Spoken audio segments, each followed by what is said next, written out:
that we can give back for that support, let's do it. Let's do it. So we're going to pause for a little bit. I'm going to get my feet underneath me and try and get a handle on everybody that's here. Looks like we have got approximately 20 people that are going to be participating with us. So that's really good. So give me a moment. I'm going to work on that. And it's climbing as we speak, the amount of people. So just give me a moment here.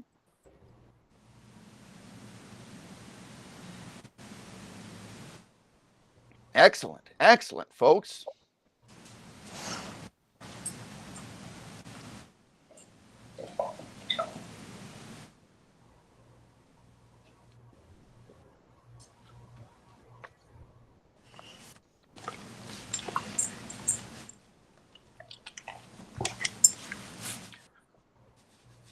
All right. So, Mindy, I've got a real quick question here for you. Yes. Have you started the recording yet, or where are we at on that? Couldn't hear you. All right. Yes, I started that right at 7. All right. Excellent. Excellent. Very good. Well, let's start this. This is really, really fun. I'm glad that everybody's come in. 7 o'clock. Welcome to our Founders Club question and answer. My name is Wally Woodrick. I'm going to be the moderator tonight for the Founders Club question and answer. And we're really excited to be here. And we're really excited that everybody's here joining us. I myself, unfortunately, used to be a paddler for the Missouri River Speed Record, but I am still on the crew and still want to take a big part in this. And I wanted to be a part of being able to present all of this great information that the Missouri River Speed Record team has put together. And then you folks have come on board and been Founders Club members and have been a part of this team, a vital part of this team. So me, Wally Woodrick, just to give you a quick introduction of who I am, is I was on the Mississippi River Speed Record team, the Mississippi Speed Record team that paddled from Lake Itasca all the way down to the Gulf of Mexico at mile marker 0. I did that with a bulk of this same crew that is reconstituted as the Missouri River Speed Record team. And now they have a huge awesome goal in front of them, which is to paddle the entire length of the Missouri River and to do it faster than anybody has ever done, to set a world record doing that. So setting the table here, we've got a really, really cool format where thanks to modern technology, we've got approximately 30 people that are on here, and we want to give everybody a chance to ask questions and answer questions. On my screen, even though that I'm on the moderator, I only have the access to see 9 people or nine boxes that are up here. So what I would ask you to do on this is, if you want to have your screen or your face on the screen, that's great. If you don't want to have your face on the screen, that's fine as well. But as we start to go through this, I've got some questions that people have sent in to ask, but I'm also going to give preference to people that are here tonight that would like to ask questions of not only the paddlers, but the whole Mississippi Speed Record team, because we have not only the paddlers, but a vast group of other people that are here as well. What I would ask to do in terms of the questions for everybody, that over on the side, that you can either, and I'm not sure how this works, if you can raise your hand. I'm not sure if it's going to come up on the screen that I've got, because I can only see 9 people. But if you have a question, if you can put either the question in the message section over on the right-hand side of your screen, or tell me that you'd like to ask a question, and I'll recognize that, and you can actually use yourself ask that question, and it'll come up on the screen. So if you're up on the chat right now, there's one chat that's up there, and Mindy put that one up there, and that just says hi. So if you've got a question, you can either type the question in there and I'll ask the question, or if you wanted to put in there that you've got a question, I'll give you time to ask the question. So like I said, there's a lot of people here tonight. And the first thing I'd like to do is I would like to give all of the paddlers in the group an opportunity to introduce themselves. So I'll start that with Scott. Scott, where you at? I forget. I unmuted myself. Scott, that's a paddler. Myself, Scott Miller. Yes, I'm Scott Miller. I'm coming to you from cold South Minneapolis, about 10 blocks west of the Mississippi River. And I'm enormously pleased to be here tonight. I can't thank you all enough for your support in this big adventure. We have over 30 people that are part of our support crew. We have documentary filmmakers. We've got a social media guy, Kyle Parker, and your support is just very important and very appreciated. And I especially want to give a shout out to Wally for emceeing tonight, because he's incredibly good at it and he's incredibly knowledgeable, because he was one of the 4 paddlers until this past fall, when he realized that work schedule and school schedule for his son, who was also on the team, were getting in the way. And so that's why we have Kirkton Ladia now. But Wally is still very much part of the team, along with his mother and their family friend, Rocket Man Bill, who's on tonight. So we'll get introduced to all those folks. But it's really a great big family, a great big paddling adventure family. And we've got a lot of folks who've been around for a long time, and then we got a lot of newer folks. But everybody is excited to be part of a great big American adventure on kind of a classic American river. And basically, we had so much fun on the Mississippi that we decided to get the team back together again. So thank you all for being here. Great. And Scott is the captain of the team. And the next piece of this puzzle is Scott Duffus. And Scott, for those of you that might have known Scott before, Scott was the on the ground crew for the Mississippi Speed Record team. And he's the one that was the engineer behind putting the boat together. Scott, why don't you introduce yourself? Scott Duffus.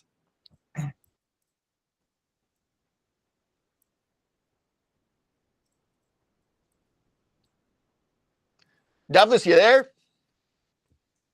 Oh, you're on mute, Duffus. Yes, I'm here. I'm in Cedar Key, Florida, and I have a little bit of an obstructed view. So every once in a while, the satellites don't line up and things kind of die away. Been paddling for, 62 years.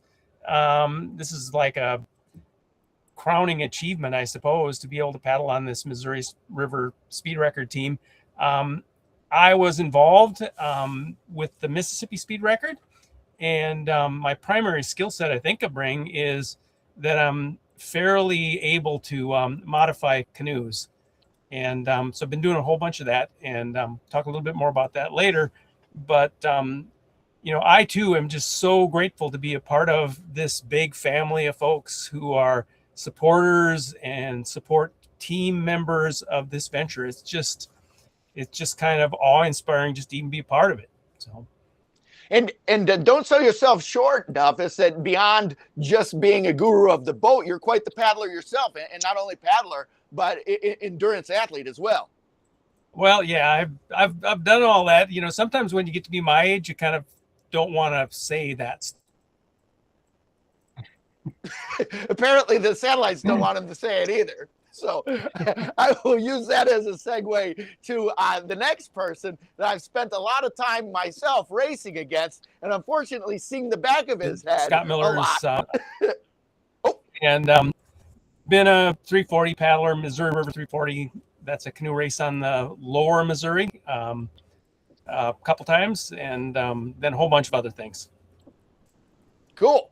Well, thanks for sharing that. And then I'll boot that back up. The next person I'd like to introduce is a paddler in the boat. He is part of the engine room, I would say. A paddler that I've spent a lot of time looking at the back of his head during canoe races. And that's Lada. Lada, I don't know much about yourself, so I'm excited and curious to learn a lot more about you and your background and what brought you to the Missouri River Speed Record. Hi, everyone. My name is Ladia Sednik. I live in Rockford, Minnesota. I am just incredibly excited to be invited to this trip. When Scott Miller messaged me about, 5 or 6 months ago, something like that, I actually had to read the message like 5 or 6 times because I didn't believe that he was actually asking me to be part of this.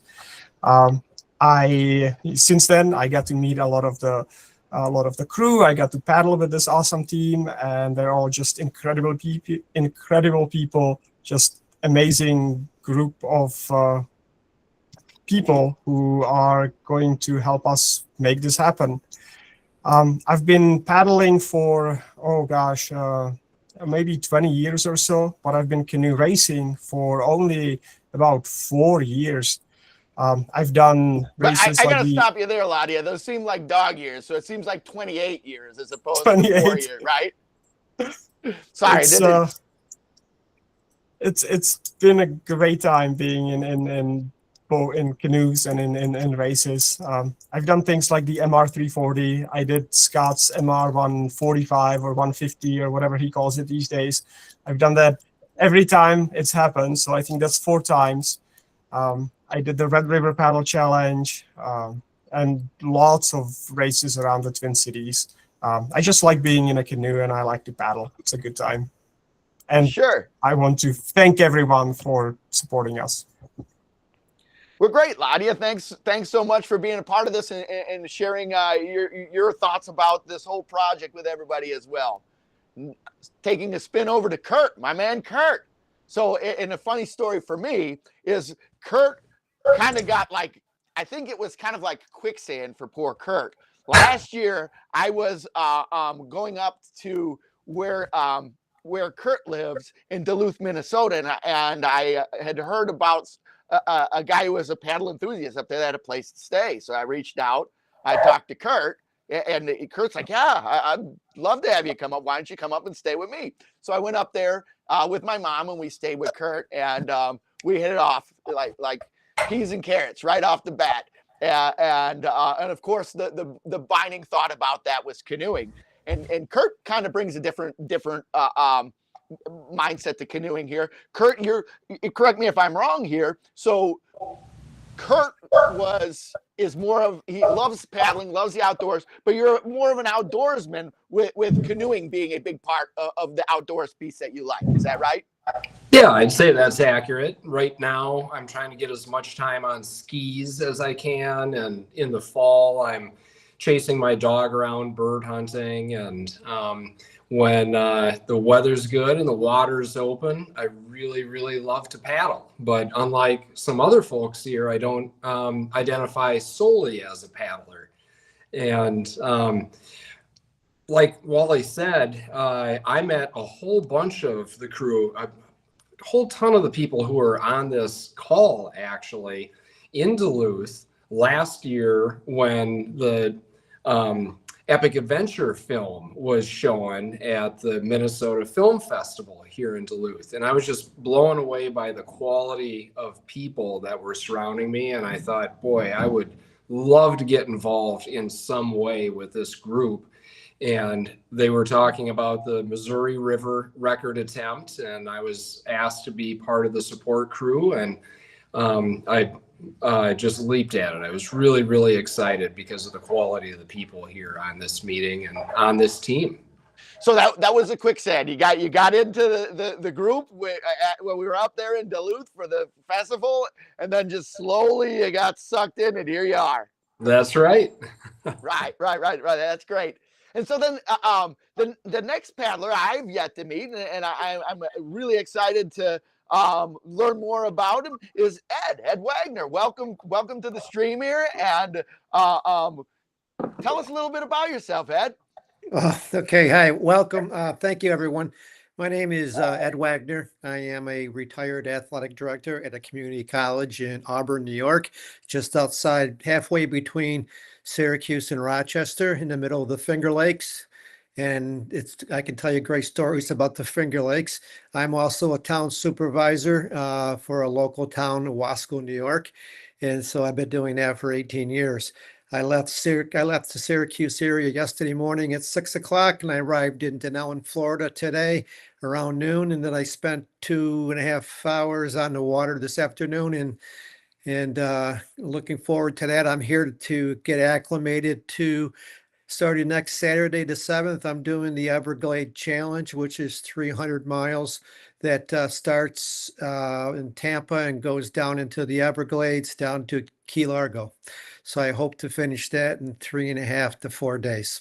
So it's self-supported, so no pit crew, and bring your own food, own water, and And hopefully you have enough alligator, python, and water moccasin repellent so that or whale and sharks. But I didn't tell my wife that when I left. I said it's a easy paddle, not non-competitive. So looking forward to surviving that, and I hope that I never have to be used for this speed record. But if I'm not used, I'm going to go out and do Scott Miller's race out there and do the 145. So I'll be doing that, coming out and beat everybody out there. So. Wow. All right. Well, I can tell you, Lottie is pretty quick, so you might have to be chasing him for a little bit. If you can look at the front of his face rather than the back of his head, you'll be doing good. Well, my motto is ride them and lose them at the end. That's great. Well, welcome to the team. It's really nice to meet you. And again, everybody who is here from the Founders Club, I'd really like to echo the support from all of the paddlers here. I know that going out and doing the Missouri River Speed Record is one thing, and there's a lot of effort and there is a lot of logistics behind that. But before any of that can happen, there is a lot of fundraising that needs to happen.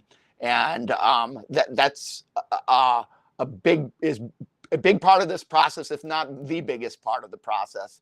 And the fact that we have had a huge support in the Founders Club and a huge support amongst everybody here that's in the Founders Club, we can't thank you enough for that. And we can't thank you enough for your support on this and your continued support all the way through. These guys have got it. They are training hard. They have got an amazing team behind them, and they are going to smash this record, going from the entire length of the Missouri River Speed Record. And not to leave anybody else out, but we have a lot of other people that are in the room that are a part of our crew too. And just because we have a finite amount of time, and I probably will miss some people, and I apologize about that. But we have some other people that are included in our crew that are here as well. We've got Amy Robin, who is a part of the video crew, the documentarians that are going to be following the trip and putting that all down and producing a documentary at the end. We've got my mom, Anita Werdrick, who is part of the ground crew. Let's see who else here. And again, I apologize if I missed you here. We've got Jim Guffey, who is a big part of the support team as well. Mark Handley, who is another support of or part of the support team. And of course, Mindy's on here. Mindy is one of the lead advisors in the group that's here, as well as Ryan. Ryan Church is here as well. We've got Rocket Man Bill Cabernas. He's another guy that fell into the quicksand of the Missouri River Speed Record team through a guilt by association. Let's see here. Kathy Duffus, she's not on here, but she's with Duffus there. And I believe just a quick stroll through here, that's everybody. And I apologize, guys, if I've forgotten you. That's not because I did not. Oh, is Moose on here? I don't know if Moose is on the call here. I didn't see him. If it is, it's not listed as a name. But Moose is not going to be a lead advisor like he was for the Missouri River Speed Record team. But Moose has been very involved with this team and has helped with his knowledge, passing that along, and has been very supportive of this. Backing that out, though, and perhaps I'll let Mindy explain a little bit about this and explain a little bit about the team behind the team per se. Mindy was involved and was one of the leaders of the 2021 Mississippi Speed Record team.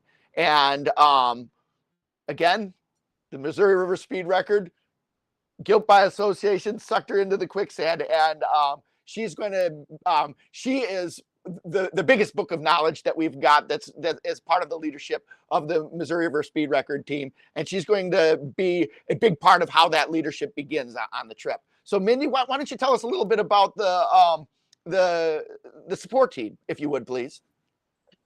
Well, putting me on the spot, I didn't expect to be all right. Well, doing the talking. I tell you what, why don't you think about that question for just a second, and I'll get back to you, all right? But Okay. I'm going to, rather than, I feel less, I feel bad putting you on the spot, but the guy I don't mind putting on the spot would be Scott Miller. So I'm going to put you on the spot, Scott. So tell us a little bit about this record and tell us a little bit about the fastest known paddle.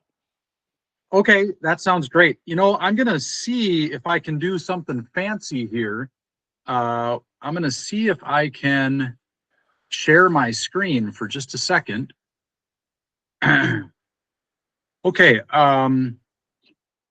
let's see now what just happened here. I'm sharing the screen, of course, but now can I see? Okay, here we go. So, yeah, so there's our logo. Oh, and I suppose I can go like, oh, let's see. There we go. Okay, so just real quick, this is the Missouri River. It goes through or between 7 different states. It's 1 mile longer than the Mississippi River. Starts in Three Forks, Montana, and ends where it joins the Mississippi in St. Louis. And specifically, Wally, you asked me, well, yeah, just about this record. So Sure.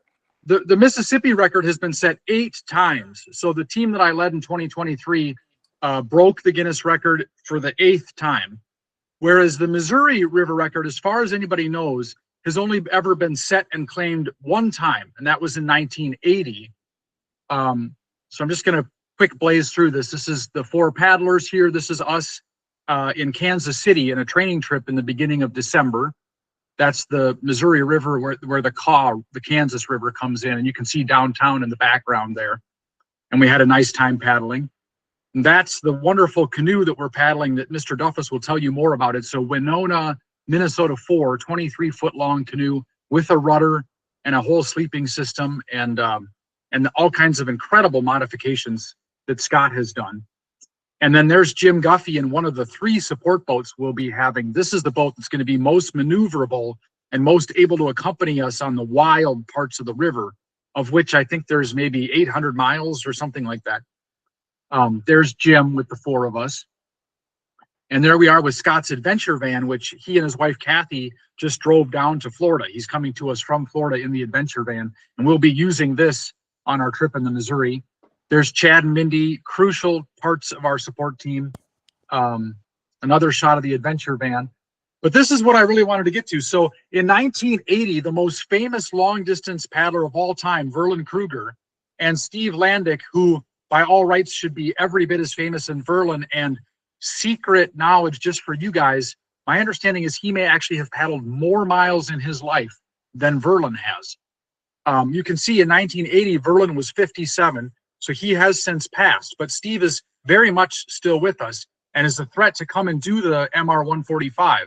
So Ed and Wally and Ladia, you may have Steve Landick also to deal with in the race. They left on May 2nd, 1980, and they started at, well, for the record purposes, they started at the Missouri River headwaters. It was at 9 a.m. And then they finish at Lewis and Clark Park across the river, across the Mississippi in Illinois. They paddled Kruger Loon solo canoes. Verlin Kruger was an amazing designer of boats as well as an amazing paddler. The crazy thing is that the record for the Missouri River was just a tiny little goal. Their big goal was paddling over 28,000 miles, including up the Grand Canyon. I think they're the only people that have ever done that. That's nuts. It's totally nuts. They set the Guinness World Record for longest journey by canoe with portages. They did the last 1,000 miles of the Missouri River in less than 10 days. And it took 3.5 years. They actually started at the very, way upstream from Three Forks and came down the Red Rock, Beaverhead, and Jefferson rivers, then did the whole Missouri, and then continued on for 3 more years. They went up the entire Mississippi River at one point. Just incredible. And I need to see if I can get a picture of them, but there is information about their site on fastestknownpaddle.org, which is a website that Scott Duffus and I started over a year ago to keep track of different paddling records. So when we go to set this record, we'll be attempting to set the fastest known paddle for the Missouri River. And they will still hold the fastest known paddle for solo paddlers, but we hope to hold the overall the overall record. And as you can see, there's some very dramatic scenery on the Missouri River. This is from last June when we went out there. But I know we have limited time, so I'm going to try to button my lip and turn it back over to Wally. Right on, right on. So, Mindy, I'm shooting this one right back at you now. There is a lot of logistics behind what these guys are doing, a lot of logistics. And what I would like you to do is, one, if you wouldn't mind, talk a little bit about how the team is put together, and then two, some of the logistical background that's there, some of the logistical hurdles, or not logistical hurdles, but the logistics in terms of putting together something that is this complex.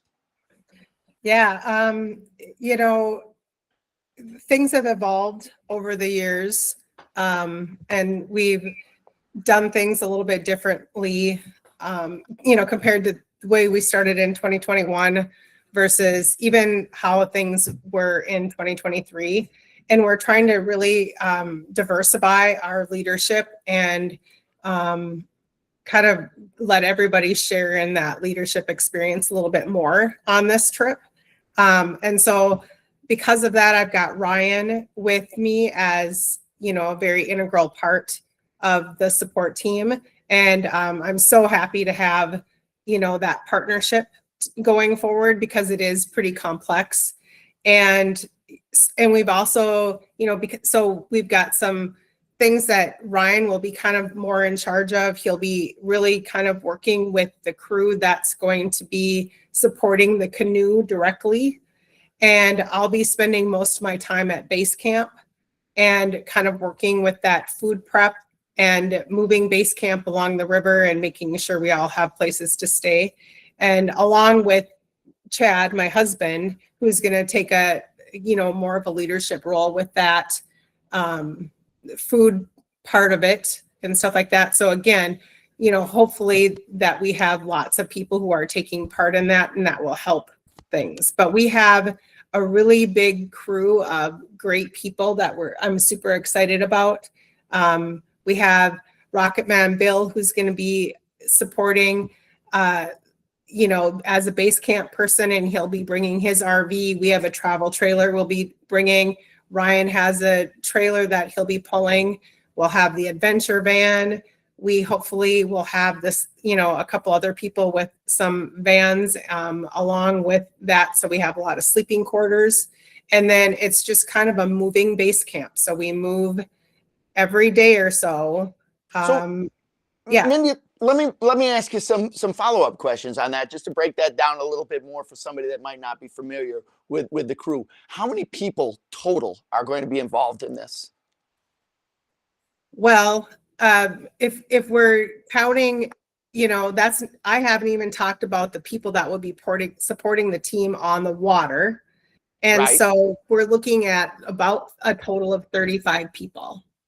So, And that includes the great people who are going to be supporting us from the river and from the reservoirs.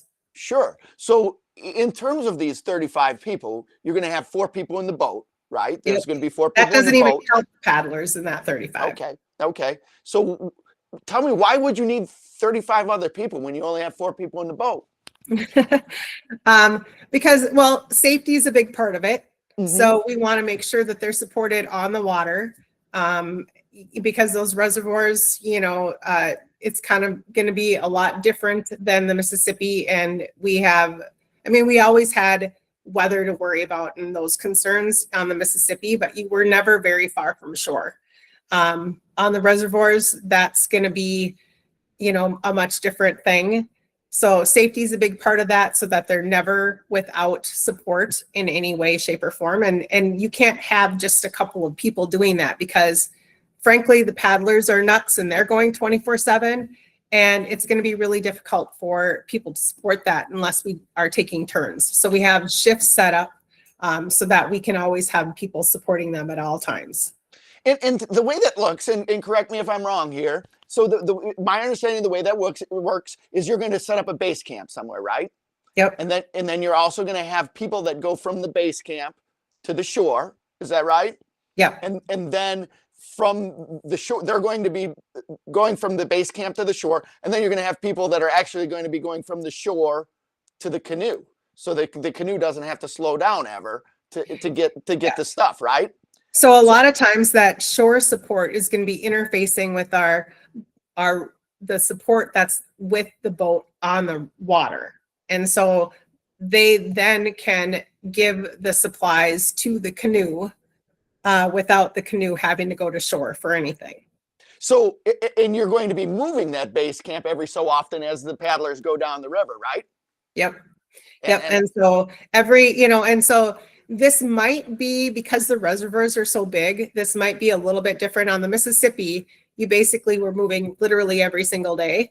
I'm hoping, that because of the way the reservoirs are set up, that maybe we'll actually get to stay in a spot maybe 2 nights in a row. So that might be kind of a different thing and be a nice relief for our support team, to actually not have to be moving base camp every single day, but right.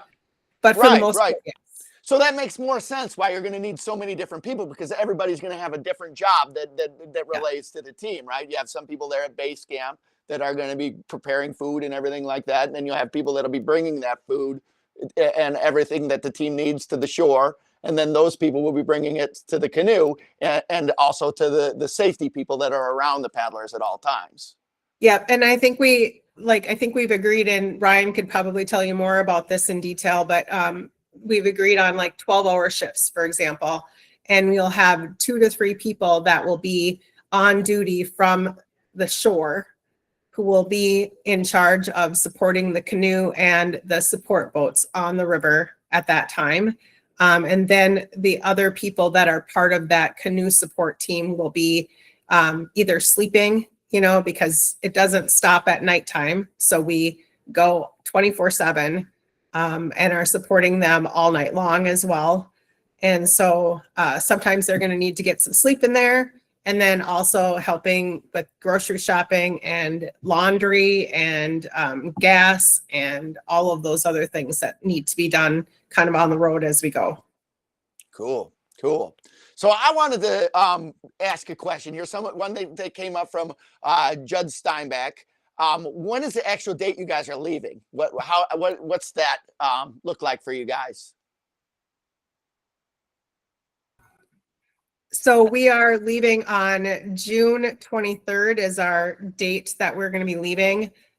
We're actually going to be meeting in Three Forks on the 20th of June as a team to kind of get the ball rolling and have an opportunity. So because our support team is coming from every direction, we won't have the opportunity to meet and as a group prior to the start of the trip. So we can hopefully have a couple of days where we can kind of get to know each other a little bit and do some training.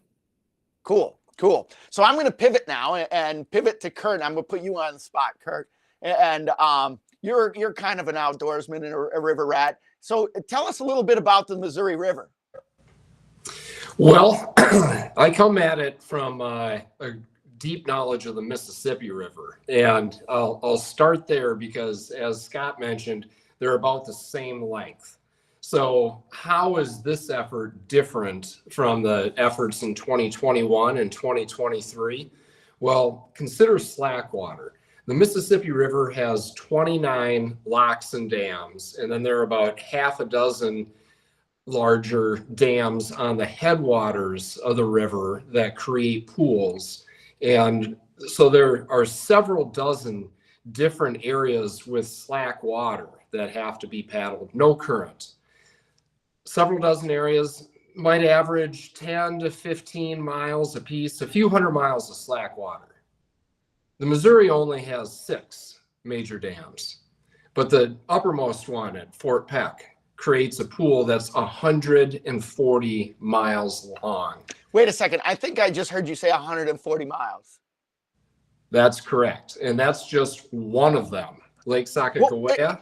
And of course you have good weather all the way across that, won't you? Right. Yeah. And huge fetches for wind. And as we know, North Dakota, Montana, very well known for wind. That's going to be a major challenge in this effort. If you total up the length of all those impoundments, 6 of them, it comes to about 760 miles, which is the equivalent of paddling the Mississippi from a little ways above Memphis all the way to the Gulf of Mexico. Slack water, no current, huge wind, potential for huge waves. So that's one of the really big differences in this effort. Another difference is just how remote the headwaters are in so many areas along the river relative to the Mississippi. The Mississippi drainage is much more populated, much more developed, a lot of commercial traffic, which means that there are a lot of different pieces of infrastructure along the river that make it easier for the support crew to get to the paddlers. Missouri River, huge logistical challenge. There are going to be times when the base camps are very far from the river, and the people who are running in the adventure van between base camp and shore have a very, very tall task ahead of them. Just wayfinding is going to be challenging on the little roads out there in the wilderness. And then, of course, the scenery is so majestic in the headwaters of the Missouri River. So I'm really, really excited to get to see all of that. But it's an amazing puzzle that has to be put together by several dozen people on this team in order to make this happen. So I've got a couple of questions coming in here. The first one, I want to put a pin in it there with you, Kirk, because I'm going to come back to you. But Scott, we're talking about records, and we're talking, Scott Miller, we're talking about records. What's the current record right now? Yeah, somehow I neglected to say that. It's 33 days and 18 hours. Okay. And then pivoting back to Kurt, Dan Faust, who has been a huge follower of this trip since day one, just completed the Missouri River last summer. And he's given us a little tip here on the Missouri River speed record trip, saying that you definitely won't have good weather for the whole trip. Unfortunately, I was wrong with my advice. And the question is, what's your plan for severe weather? Do you guys have a plan put together in terms of when the severe weather rolls through? Yes, indeed. We're going to have to monitor the weather and the likelihood of severe weather on a daily basis. And the National Weather Service puts out a probability forecast for severe weather each day. And we'll have to take a look at that and know those days that are more likely to present us with severe weather. And we may have to alter the track that we take across some of the reservoirs as a result.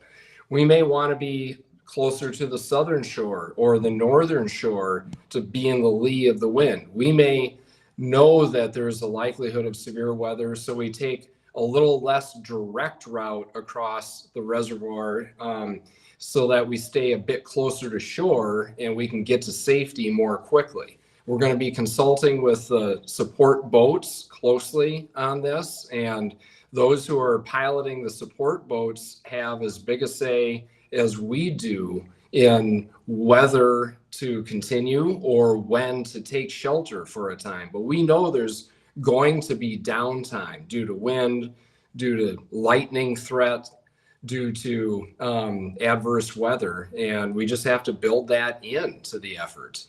We want to make as much hay as we can and get it in the barn when the conditions are good, and then give us the flexibility to make safe choices about when to get off the river and have some downtime. Sure. So speaking of that, so Ladia, bringing you into the conversation, one of the things that I understand is an area of expertise for you is the navigation piece. Is that a correct thought, or am I right about that? You're bringing to the table a vast depth of paddling experience, but also you've got experience, or there's a navigation piece that you're going to be bringing to the table on this. Is that a Yeah, I can talk about navigation a little bit. Great. There's actually 5 different things we need to worry about when it comes to navigation, and we're working on putting together a plan. But I can I would like to talk through all those pieces here real quick. So the first thing that we need to have is we need to have some kind of device in front of us that shows the map of the river, right? Like we need to be able to see the geometry, we need to be able to see the islands, we need to know kind of where we're going and what's around us. And we need to be able to see our route, right? Like like a line to follow. And there are many different apps that will allow us to do something along the lines of this. And we've picked one, and we think that that's going to work for us. But then the second level thing, or the next thing that we need to know is how far it is to the next waypoint, or to the next dam, or to the next place where we might be meeting someone or stopping. And we also need to know what time we're going to be there. And for that, there are some applications that will give us that, but we've decided that we're going to make our own. So we're working on like a custom app that will give us that. It'll also give us other things that we might want to know, like how far ahead of the world record we are, or how far behind maybe. We're going to have our own internal goal that we're going to set. It would be good to know how we stack up to that internal goal as well. Other things that we might want to know, for example, we're paddling on the river, and it's flat. It's been flat for many, many, many miles, and we're just we're getting tired. It'd be great to know if it's going to change in the next 20, 30 miles, or if we have another 100 miles of flat water. So things like that. So we're building an app for that. Then the third thing is the support crew needs to know all of that as well. They need to know where we're going, what time we're going to be there. And for that, we're building a website that's going to have the map, all the different stats that we can see. You're going to be able to see too. They'll be able to click on any point on the map, really. And so that's a really cool point. That's really cool. So the people that are on here in the Founders Club, or anybody else, is going to be able to track you and be a part of this team, just like you guys. They can figure out and be a part of this and track you as well, huh?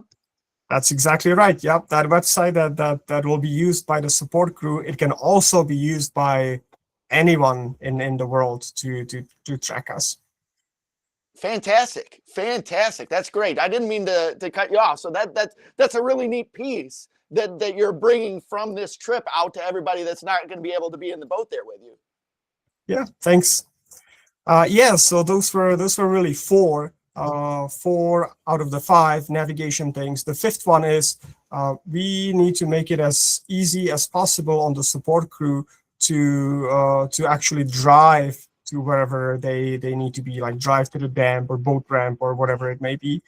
And we're not developing our own application for that, of course. There are many driving apps that can do this, but we thought one way we could make it easier on them is if they are in the app that we are making, or the website we're making, and they need to go someplace, maybe they can click and have Google Maps or Organic Maps or something brought up automatically, so they don't have to type in coordinates and things like that. So just trying to think about ways to make it easier for everyone.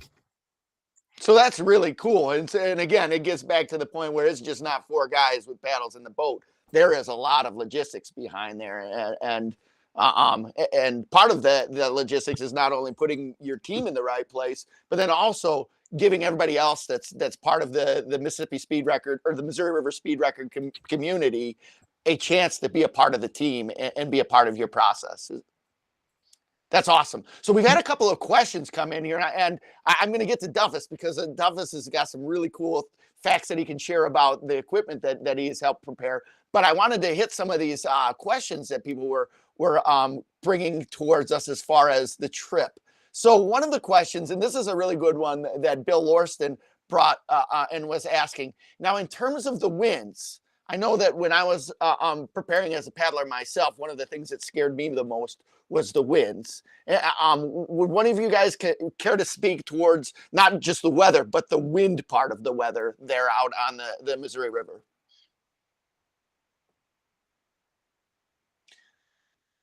I'll point this one at you, Scott Miller. So in terms of the wind, the biggest concern is on the reservoirs. Like Kurt was saying, Lake Sakakawea is 200 miles long, I think. Lake Oahe, or maybe it's Lake Oahe, it's 200 and the other one's 180. And they can be 4 or 5 miles wide at least. So we expect that we may well have to spend time on shore just waiting for the winds to die down. And sometimes if it's a big, strong wind, it could last for a day or more. So we'll paddle in some pretty big waves, and the canoe cover that Scott Duffus is designing is going to help us with that. But at some point, those waves might get so big and we might be taking on so much water and our progress might be so halting that we'll have to go to shore. Someone I know asked, will they mostly be tailwinds? Right. Hopefully they'll mostly be tailwinds because the prevailing winds are from the west and we'll be going mostly west to east. But sometimes a lot of times there'll be side winds if they're coming from the south or the north, or depending on which way the river's bending. So I'm sure we'll face headwinds, side winds, and tailwinds, all of those things. Okay. And along that same, I'm trying to categorize another question in with that. Dave Hillman asked a question, and I'm unfamiliar with this, so I'll throw that out there for everybody if they've got any familiarity with this piece. And the question was, have you thought about how you'll deal with the stump farms in the lake on Francis Case and Lake Sharp?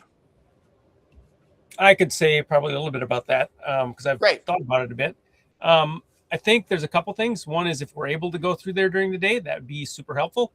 But if we're not, if we get there, we're probably going to try it after dark. We probably will have to slow down a little bit. Scott Miller and I have great experience going down a river. Did you all freeze? No, we're still here. We can hear you. Going down a river with a lot of logs in it in the middle of the night with a lot of rain, so there was no ambient light to speak of. And we have a pretty good headlight system on the Min 4. I'm thinking about how to make it better, but I mean, in the end, it's going to be figure out how to do it, because we haven't been in that section of river before. Okay. And frankly, I haven't discussed with the support boat captains how they're going to deal with the stump fields. And we probably should talk about that before we get out there, because they've got more of a draft than we do. Sure.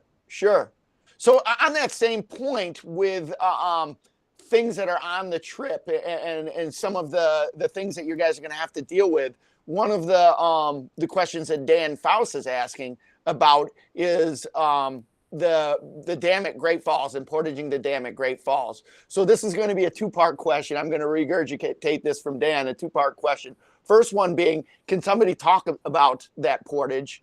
And then the second one being, have you formulated a plan yet, or is that still coming together? And I'll point this one at you, Scott Duffus, if you can answer that one. Sure. We have formulated a plan, and then we changed our plan. All right. The original plan was there's two portages around Great Falls. It's a really large, long portage. My kind of stupidity was Great Falls. Well, I thought that meant there was Great Falls. Actually, it's a whole bunch of falls. There's like 5 of them. So you go around River Right, downstream on the right side. It's a 27-mile portage to Widow Cooley. Go around on the left, and it's 18 miles, and that drops you into a place with a series of potentially big rapids. At this point, that's where we think we're going to go. Just because 18 miles seems more doable than 27 miles. There's some other reasons in terms of what that portage looks like on the River Right side.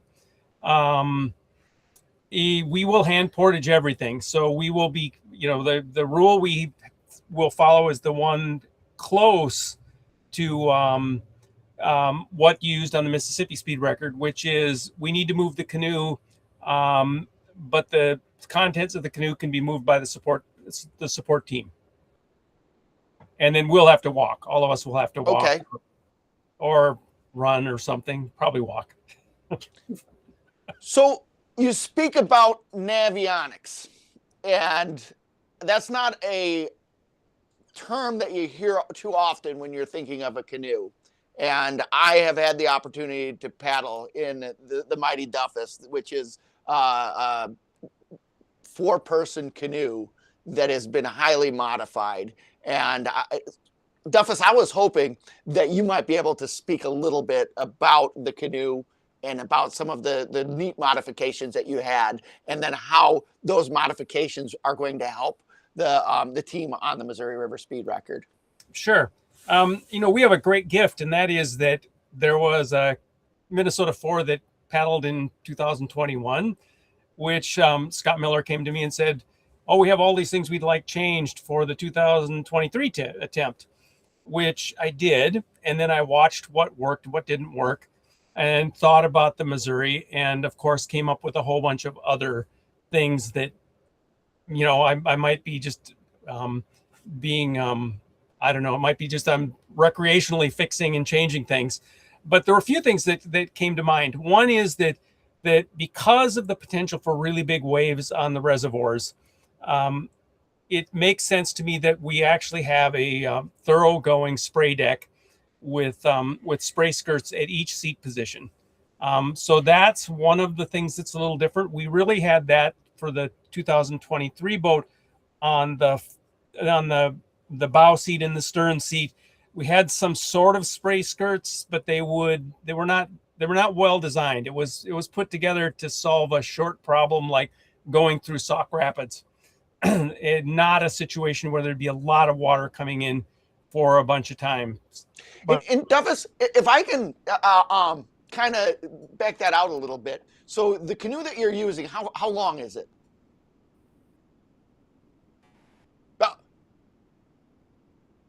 I stumped him on that one. He's frozen. in addition to the Oh, hold on a second.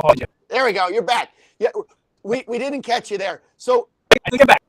So I have a little at a more rudimentary level, the canoe that you're using, how long is it?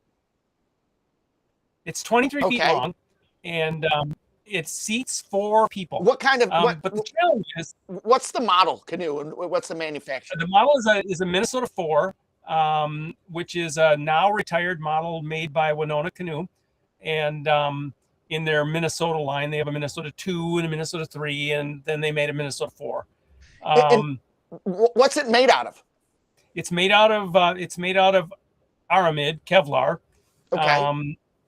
with a foam core. So it's a pretty rugged boat. It's the smaller boats, and even the Minnesota 4 is a really common boundary waters boat, so it's a pretty good boat in rocks and things like that. It flexes a little. Kevlar is actually, it's a little more flexible than carbon, which the non-flexibility is a great thing until you hit rocks, and then it becomes not so good.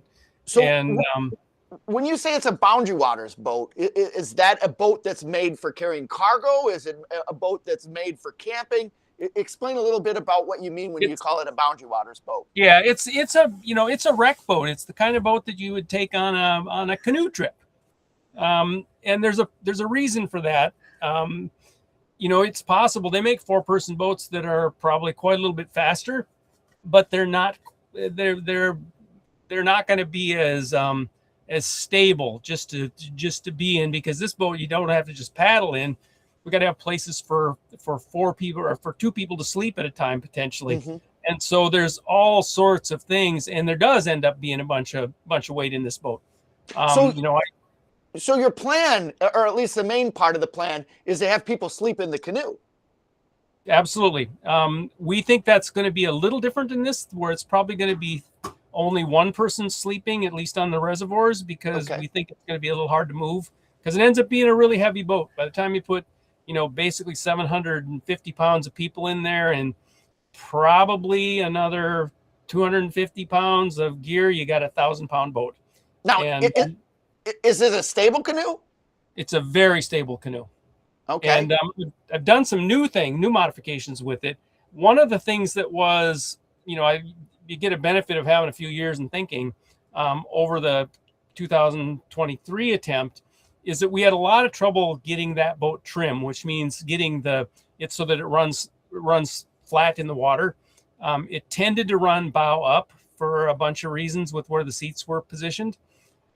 So what I did is I actually, there was only one seat in the 2023 rendition of this that could be slid. The position could be moved forward and back. So at this point, I have all 4 seats as sliders. So they all can be slid so that we can pay attention, hopefully a little more to trim, which is a considerable advantage for efficiency. How fast the boat will go with the same amount of effort put into it. And when you say trim, that's the balance of the boat, correct? It's the balance of the boat. So how far, what we're looking for is it to be either completely flat or even just a tad bow down is the fastest kind of hull presentation into the water. Okay. And I literally have markings on the bow and stern for someone in a support boat to tell us when we're not. Okay. So then in terms of the boat, you said that you're going to be doing a lot of running at night. Is there any special equipment that you put in the boat so that you guys can run at night? Yes. Some of this is not as important as it probably was on the Mississippi, but we have Coast Guard approved nav lights, the red green lights in the bow, and Coast Guard approved white light that that goes out the back. Then a really bright foot operated headlight that can be turned on and off. And so that's we have found that to be super, super helpful to be able to just use a foot switch and turn it on and off. When you say foot switch, what exactly do you mean by that? Well, it's actually really interesting. All the old folks here are going to know what it is. The young ones won't. It's you basically take the old kind of bright headlight switch that used to be in cars. It used to not be up on the little paddle levers, but if you stepped on it, you can still get those switches, and you just slather it in Vaseline so it stays relatively dry, and then have a couple spares for when it does corrode, and then you can just step on it to make it come on, and step on it again, it'll go off. And so that's the plan for looking at being able to make the headlight come on and off. So Bill Lorson just put up here, as a reminder, that it's the button to the left of the clutch in the canoe. There you go. Right. Exactly. So, all right. And then beyond the lights and everything like that, you're going to have electronics in the boat. What kind of, explain to me a little bit about the electronics that you've got. Okay. We have a few more new electronics this time for reasons that are somewhat specific to the Missouri. Some of it is similar. I mean, we're going to have some sort of a navigation device, tablet, that people are going to be who are in the stern, or wherever. We've talked a little bit about dividing some of those positions out so they aren't necessarily just the stern paddler that handles them. But there's going to be a tablet that shows us where we're at and where we need to go. There's, different sorts of things. One of the things that we really believe in a lot is that, and as members of the Founders Club, I think if you were all involved with the Mississippi speed record, being able to follow us was a significant thing. Right. We're in a place where there is basically no mobile phone connections. So we have a Starlink that's going to be in the canoe, so we can go live from just about anywhere. That brings some battery management issues. So the battery's going to have to be a little bigger, and we're going to have to figure out how to manage the battery. So we got that piece in there. One of the things about potentially moving, what the challenge is that the person who was in the stern in the 2023 attempt, they steered the boat, they called the huts, they followed the navigation tablet, and they basically handled the social media. That's too many jobs for that one position for somebody to pay attention. So we're going to try to move some of those out to some of the different seats, and maybe even have them be able to be moved easily, whatever seat you're in. So there's actually going to be spots in each one of the seats to be able to hook the devices. Cool. So I'm really excited about that. So tell me a little bit, guys, about your plans to bring people like myself, people like the members of the Founders Club here, along with you on your trip so that we can be a part of your journey. All right, who do you want to answer that? I'm throwing that out there for the whole group since it's going to be a team. I having experience on the Mississippi Speed Record, it was something that was juggled amongst all of us. So any one of you guys have a thought about, like I said, I'm excited about that, about the fact that you're going to bring us along. What is your plan for that? Are you going to be doing some live streams? Are you going to be, like you said, you're going to have the Starlink connection up there? What are your thoughts? How is that going to happen for you guys? Well, Scott can speak a little bit to the tech piece that allows us to live stream with the Starlink. We're excited about that. So we do plan to. More so, Scott, and I apologize, don't mean to cut you off, more or less on the tech piece, as much as, like, again, I want to be a part of this. How can I be a part of this? Or what's your plan to bring me? I'm thrusting myself into the situation here. What's your plans to bring everybody along? So our primary social media outlook or venue is Facebook. And we did Facebook Lives on the Mississippi, and we will do some Facebook Lives again on this trip. I think some stuff will be on Instagram and maybe some stuff on YouTube, but Facebook is, for better or for worse, that's our primary medium. And we'll be getting videos live from the canoe, and then we'll also capture videos that someone will post a few hours later. So we'll have both live videos and then recent videos and pictures. And we'll shoot from the canoe at times, but then we'll also have our support crew shooting from shore or from the support boats. And one innovation that we have this time that we didn't have on the Mississippi is we actually have a support crew member who's dedicated to social media, and he's a bit of an expert at it. His name is Kyle Parker, and he paddled from the west coast of, I want to say, Washington, all the way to the state of Florida, including the entire Missouri River last summer. And a whole tens of thousands of people followed his journey. He did mostly on Instagram. He's one of those young folks. But he really is really good at making these cool, engaging videos, and he's already made some cool videos for us. Yeah, he's gonna come on our next training trip, which is scheduled for, I think it's, I'll look it up. I'll put it in the chat, but it's I think the first weekend in April, maybe. We're gonna start. We're gonna start in Sioux City, so we'll all get practice, because one of the most gratifying things is bringing the public with us on these journeys. And educating them and getting them to feel like they're going to a place they've never been before, seeing things they've never seen, and experiencing the people and the wildlife so it's really fun to be able to do that. Fantastic. What an asset. And I can speak to that piece for the paddlers in the canoe. There's nothing more uplifting than understanding everybody that's you've got this wave of support behind you that helps with the encouragement as you're going down the river. And I'm excited to be a part of that on my end to help you guys. I might be yelling in my backyard, like, want to go old school. I use the smoke signals, or I'll just be yelling at the river out there, out in my backyard. So cool. So, all right, I want to push this to a question for all of you together, or not together individually, but this question is for all of you, and it's one that's come up with people that have written in questions previously, and then it's come up in the chat here this evening. What are you guys doing physically to prepare for the trip? All of you guys are from the north, and right now it's paddling is possible, but it's hard. So in lieu of being out there and paddling, including paddling, what are you guys doing to prepare? And I'll start with you, Scott, just because you're quick on your feet. Scott Miller.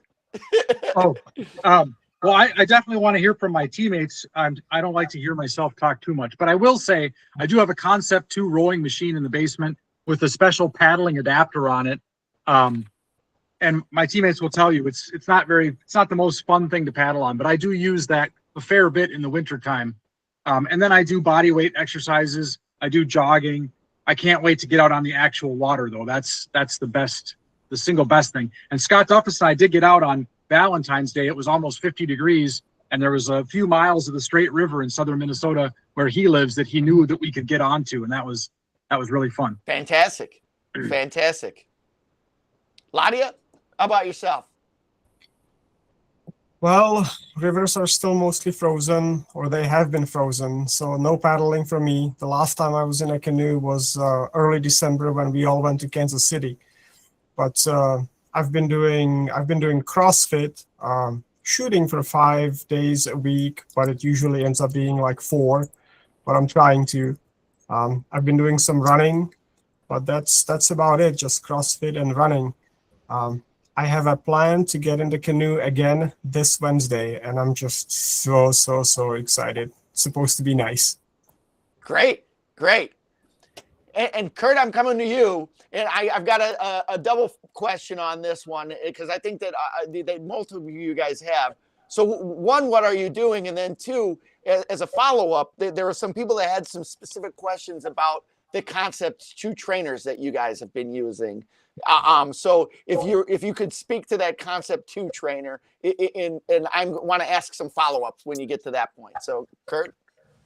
Yeah, well, if it works for me to switch my camera here and not make you all really motion sick, then I could show you the trainer. Is that a beer? A beer, did you say? Yeah, Oh, yeah. No, I kid. Oh, it's an empty beer. Empty glass of water. So yeah, we just redid the girls' bedroom, and we have 2 daughters, and they've both flown the coop. So we're turning their former bedroom into a workout room. And the Concept 2 is one of the most popular rowing machines out there, but we've got a pretty crazy apparatus here that attaches to it, and the chain has the rowing handle removed, and then there's a fairly simple system of pulleys that then is attached to a top pulley here so that one can row or one can paddle on both sides. So that's what it looks like. And yeah, even though the paint is real bright yellow and we try to make it sunny in here, it's not nearly as fun as paddling on the water or being outside, but it's a really, really useful tool. And you see one of my co-stars here, my dog Nico. One of the things that I really, really enjoy doing in the wintertime with my dogs is ski joring. And I actually, this is going to be unfair because he's going to want to get this on. But Nico has a harness that I put on him. And then I've got a harness that goes around my hips. And then we've got a long tether that actually has a shock corded section in it. So I can hitch him up to me and get on my cross country skis and go. And it sounds like Nico's doing all the work, but in truth, I'm working out about as hard as I do when I'm cross country skiing without him. It's just that we're going way faster. So it's a lot of fun. Sometimes it's a little bit scary. And I usually do that on skate skis. But sometimes I use my classic skis and I do a lot of double pulling. So it ends up being a body core and upper body workout more than as much as the legs that would be used if he's not pulling me.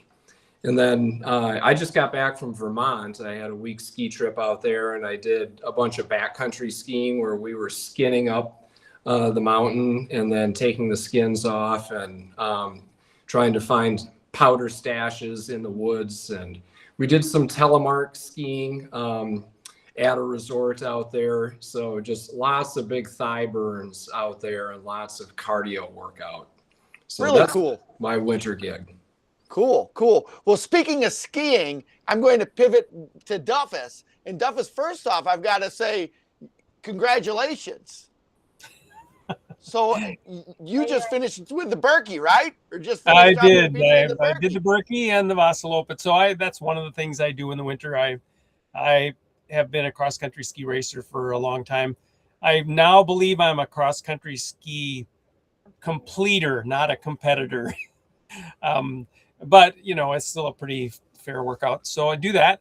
I have paddled a reasonable amount through the winter. You have to sort of, unlike the rest, I'm retired. So when there's like a little stretch of time when like some piece of river opens up, I'm likely to go paddling. And so I've done a reasonable amount of that.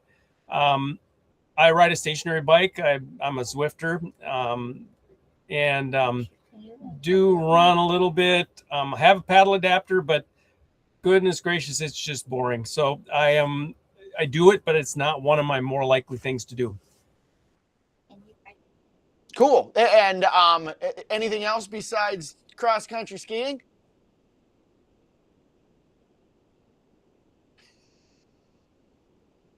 I asked Duff if he'll come back on because he's always posting something about something somewhere that he's doing that I hope that I'm doing at his age.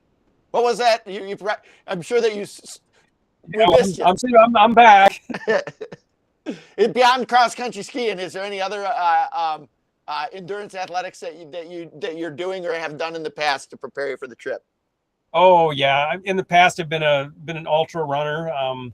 When I turned 60, I decided I should run 50 milers. So I ran a bunch of 50Ks and a bunch of 50 milers. I haven't done a lot of that lately, but I have a paddle adapter, but I find it so boring. I don't do it too often. I do paddle. I don't know whether you heard this or not. I don't know when the signal went off. I do paddle in the winter, and I'm retired, so I can wait. And whenever a little stretch of river opens up, I'm really likely to go out and paddle, even in the middle of the winter. So, okay. So, all right, now that I've got all you guys warmed up, asking you all each individual question, this is a question that you guys may have the same answer. It may not be the same answer, but what do you guys think is going to be the hardest part of the trip for you? And Kurt, I'll begin with you. Yeah, personally, I think it's going to be the wind on the reservoirs and just that physical challenge, combined with the mental challenge of trying to maintain some pace or make the difficult decision that we just need to get off and rest. I think we're going to be faced with that decision time and again, and it's not going to be easy any of the times that we have to make that call. Okay, that's very good. How about you, Ladia? What do you think? I think for me, it's going to be sitting for, 20 something days in a canoe. I've never done that. I don't know how my body's going to react. That's valid. I know my back's going to hurt. I don't know. I think that's going to be the hardest thing. Do you know you have a masseuse on your team? Oh, that's I'm true. You do. I'm just throwing that out there. Canoe. I think that Scott used to call him a 10-second vacation. I'm just. All right. But that's very, very valid. That is definitely something that you don't think about, like being right on the forefront, but it is very monotonous. You're absolutely right. How about you, Scott Miller? What do you think is going to be the biggest challenge on all this? I would say, Kurt mentioned the wind on the reservoirs, and I would agree with that. But also, just even if there wasn't any wind, paddling a 180-mile stretch or a 200-mile stretch with no current in, like Duff has said, a relatively heavy boat. Whenever we were on the Mississippi trip, as you know, Wally, in between those locks and dams, or if we got to a stretch where there was no current, it was like, oh man, it felt like a slog. So this is that times 10 or 20, right? Over and over again. So I think that'll be the biggest challenge. And yet I'm kind of excited about it just because it is a big challenge. And I think the scenery is going to be so kind of wide open and Western and majestic and so different. But I'm sure that I know that will be a formidable physical challenge. The reservoirs, probably the hardest physical thing, arguably harder than anything else, even on the Mississippi, just because so much flat water. Sure. How about you, Duffus? What do you think is going to be? You can agree with the other guys, but is there a piece to this that you feel is the most challenging? Well, I'm probably with Miller that, that I think this is going to be a bunch of flat water with some occasional current. So I think that's going to be a big piece of it. In terms of things that I worry about, whenever you are the person who's done all sorts of, things on the canoe, you're always afraid they're going to break. And so, Right. I mean, in my mind, that'll be a fear of mine. Sure. No, I get that. So I'm gonna, again, this is a group question. I'm gonna throw out to the group, and Mindy, I'm putting you a little bit on notice in this, and I'm putting Rocket Man Bill a little bit on notice to this one. This is a question about nutrition. So what are you guys planning on eating while you're out there? And Mindy, Bill, what are you planning on feeding them? Well, considering that Chad and I have worked at putting together a menu and nobody else has even seen it, I guess I'm really the only one that's qualified to answer that question right now. Food. Yeah, food. Food. Is there going to be any filet mignon? I guess, maybe the final meal. All right. Dang it. I was trying to back up. There you go. We can have filet mignon at the finish line. No, So, all right. So let me just back that out then and be a little bit more basic, because some of those things. Now, are the guys out there in the boat, are they going to be eating something specific, like a high performance, or are they going to be eating or are they going to be eating normal meals? What does that look like, Mindy? Yeah. So typically, in the past when we've done this, we've really worked at the guys have all wanted a lot of carbs, first of all. So we make sure we give them a lot of carbs.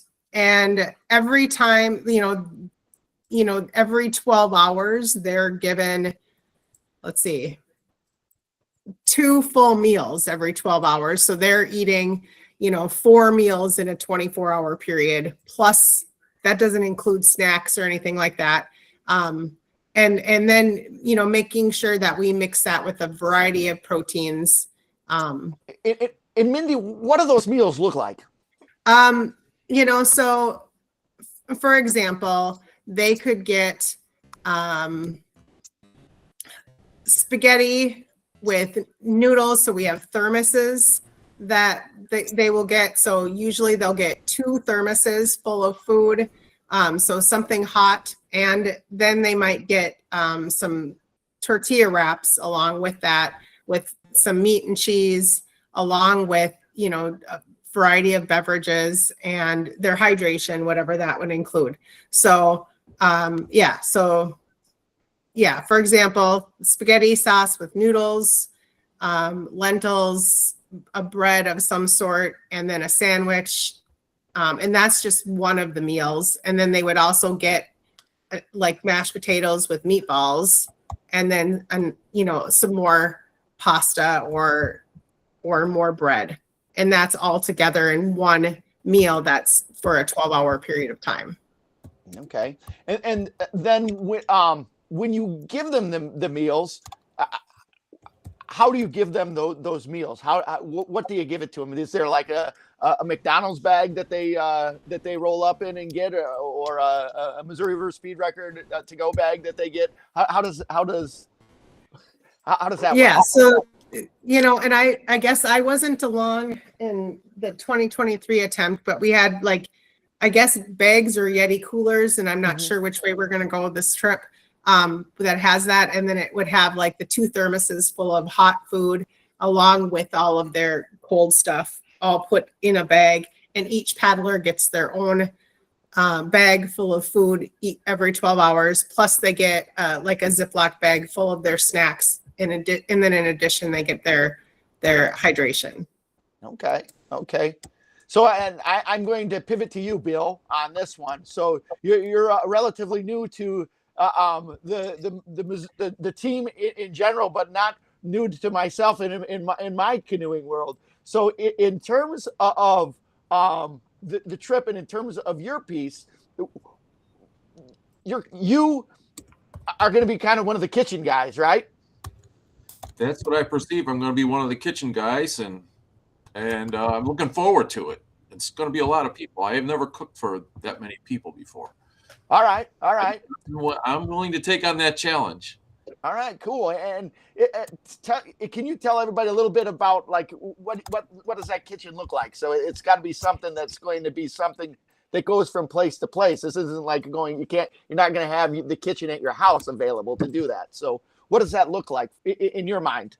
Oh, I think it's just like you're camping out. I mean, it's a camp stove and a bunch of tables and cutting boards and knives and food. Just Okay. cook it and, and So if somebody, has few times of cooking with a Dutch oven, we'll see. okay. And so it's going to be something like a setup. You're going to go from camp to camp, set that up with just basic kitchen stuff, utilizing an RV.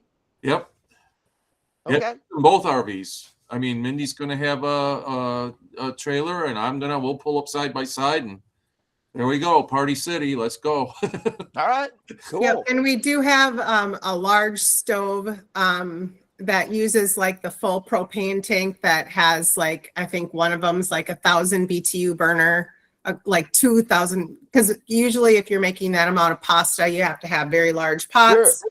And we like it because it can boil water and, a large pot of water relatively quickly. So we use that a lot. Okay.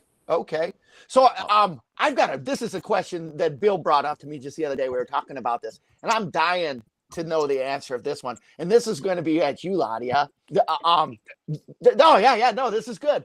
This relates back into the eating question. So I understand you're a vegan. Is that right, Ladia?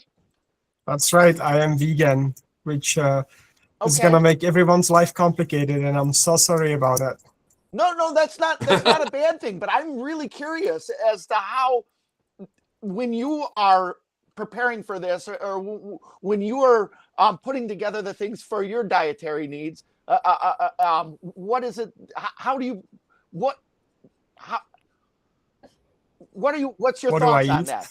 Yeah. Share that with us, because Where do you get protein? Where do I get Yeah. protein? I eat a lot of beans. I love lentils. I eat lentils all the time. Lentils, beans, tofu, that kind of stuff. There is protein in that.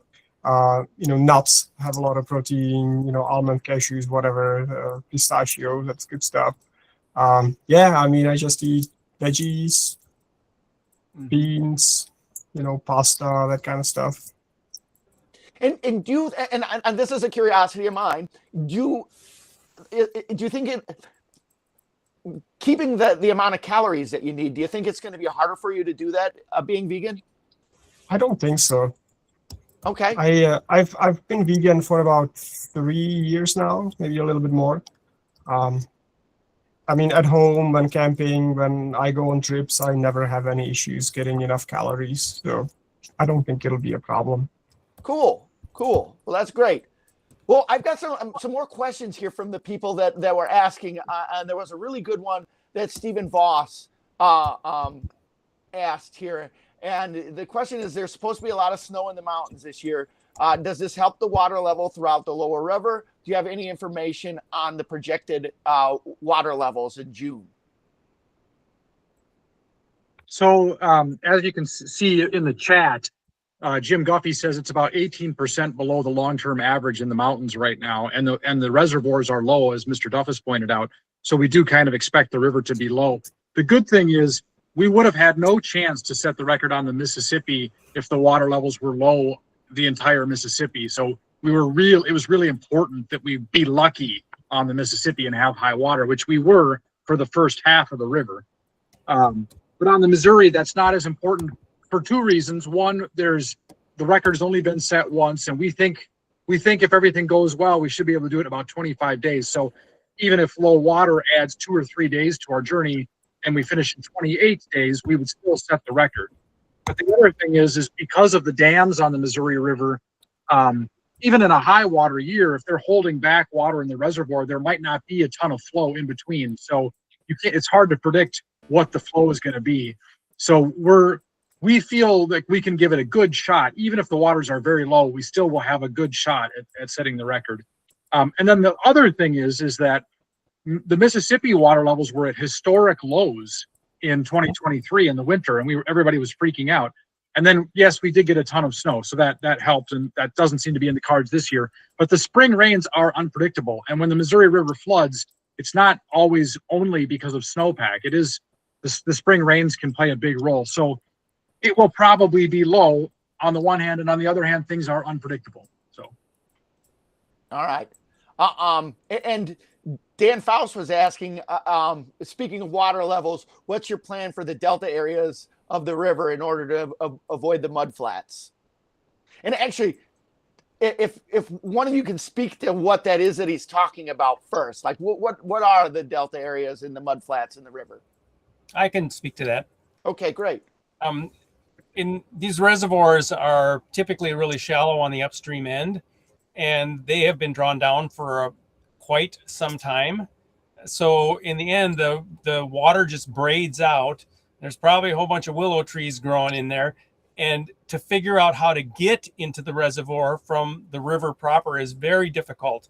And we've heard that from many through paddlers, including some who've been asking questions about that, including Dan and Dave Hillman. But so we know that there's a bunch of navigation tech-wise. We can toggle a fairly recent satellite image in those places to see where the water has been flowing recently. We also, the boat that Jim Guffey is taking is a boat that has a very shallow draft and a very shallow draft on its motor. So he can go in some, I mean, I call it a mud boat. He probably has a better name for it, but he's able to go through really shallow places. So it's also would be possible for him to map a way for us to get through, because people have gotten lost in them. And then the mud's so bad you can't get out of the canoe because you sink, you can't get footing. Right. So yes, it is potentially a really challenging section. Each one of these, especially.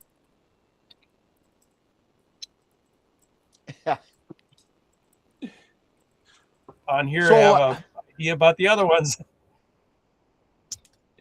All right. Well, we lost you, but we got you back. We're running close to the end of our question and answer session, but I have one thing that I thought was a really, really good question. That's a multi-part question here that was asked by one of the Founders Club's members. And I'm going to throw that out there as being a good way to conclude all of these question and answer. And the question is, for each of you paddlers, if you had a question to ask the other paddlers in the canoe, what would that be? So you get a question. The question is, if you could ask a question to any or all of the other people that you're paddling with, what would that question be? And I'll start with, let's see, I'll start with you, Duffus. What would your question be that you would ask the others? Oh, that ask the other paddlers.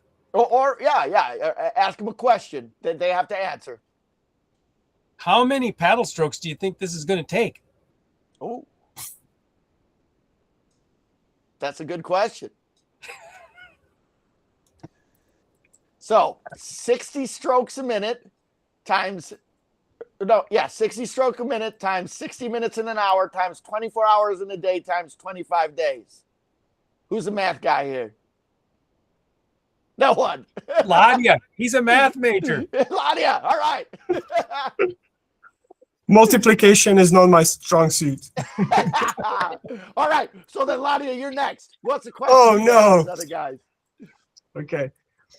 Oh my gosh. If I snore, I guess, then I'm really sorry. I'm gonna apologize ahead of time. And I don't even know. I'm sorry. All right. You're not getting out of it. You have to. I'm just going to give you more. I'm just going to give you more time to think about it. Okay. Scott Miller, what if you've got a question to ask these other guys? What would be the question you'd ask? well, Wally, you know how important this was on the Mississippi trip. If you had to just give us one song or musical This that is you're good. into, that you would like to be listening to, who would it be? either a song or a musical artist.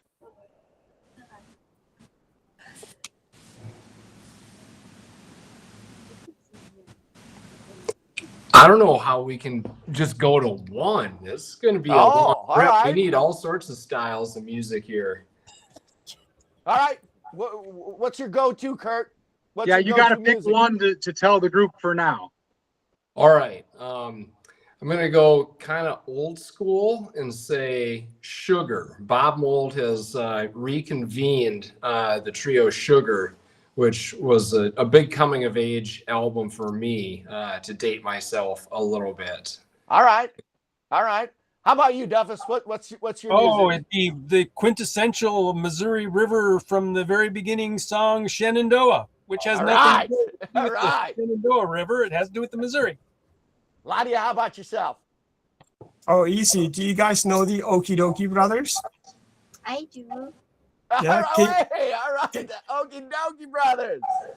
Can You Canoe by the Okie Dokie Brothers? All right.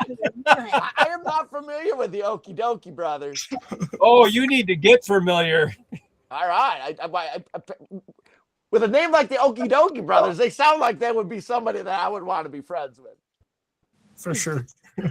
All right. All right. So Kurt, did I ask you? No, not yet. All right, Kurt, what's your question? Who are your celebrity crushes? Oh my God, there we go. This is what I was going after right here. This is what I was going after. Nobody's ever asked you that. No. We'll have a long time to talk about it in the canoe in relative privacy. Right, but yes, right. No, but this is just starts the thought process. I like this. Heidi like this. already knows that my celebrity crush is Shakira, so I can't get in trouble for saying that because she already knows. Shakira. All right, we got Shakira. Kurt, what was your celebrity crush? You can't get out of just because you asked a question. Doesn't mean you Right. can't No, get that's out of fair. That's fair. It's Lisa Fries, a German actress who plays Charlotte Ritter in Babylon Berlin. Oh, well, you might have to bring some movies so to introduce these guys. How about you, Duffus? Oh, I don't have one of these. Kathy said you're gonna have a lot of trouble with this. I don't watch TV. I don't watch movies. I don't do that You stuff. want to make me jealous.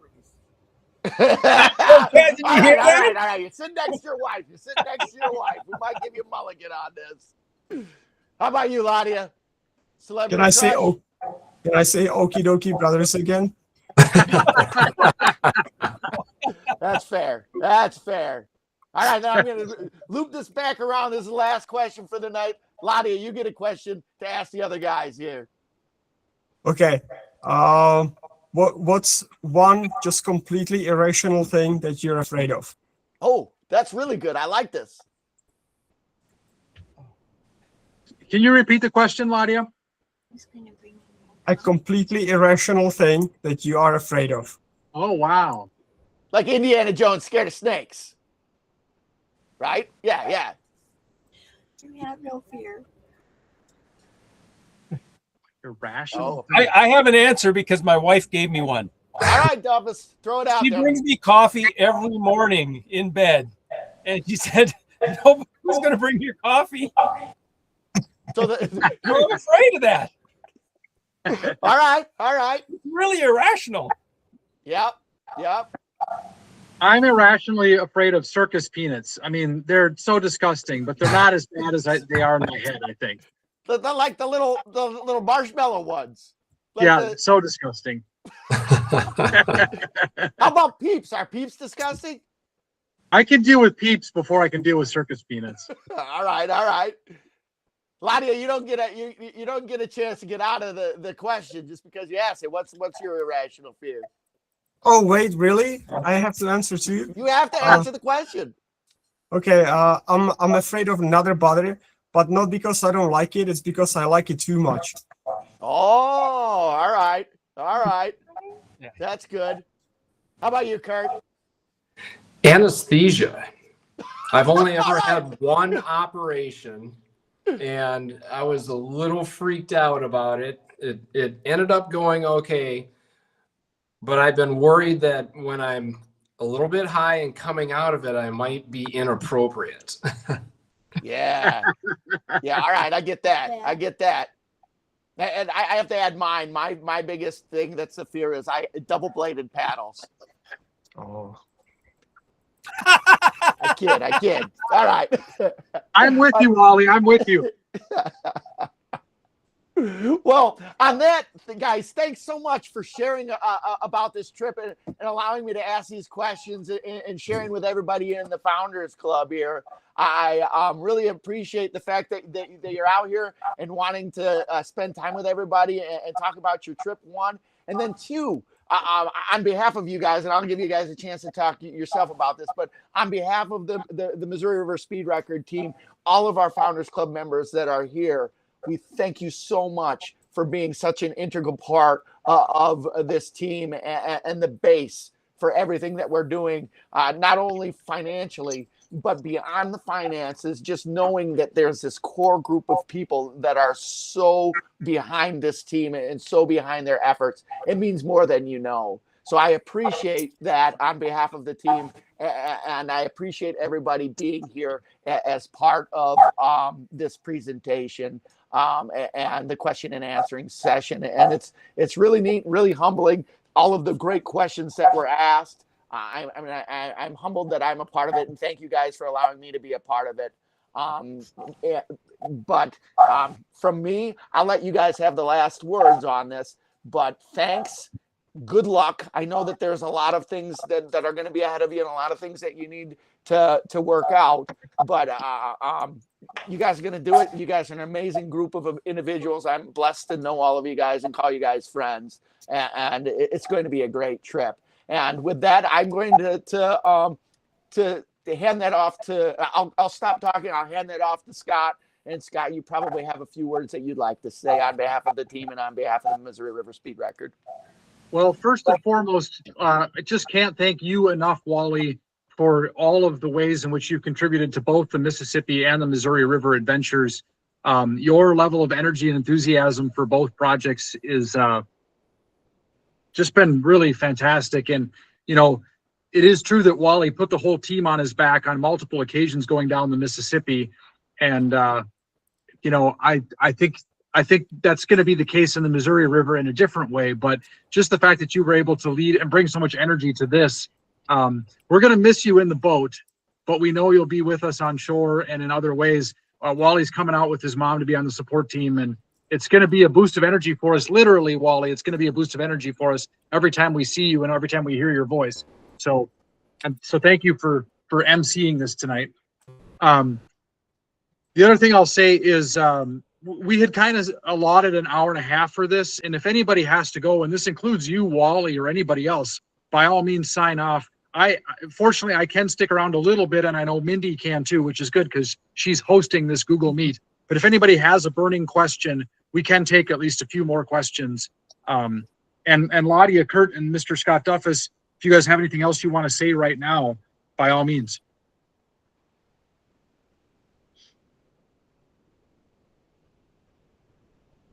Otherwise, I know we have a ton of questions. There's people submitted so many questions beforehand. Sure.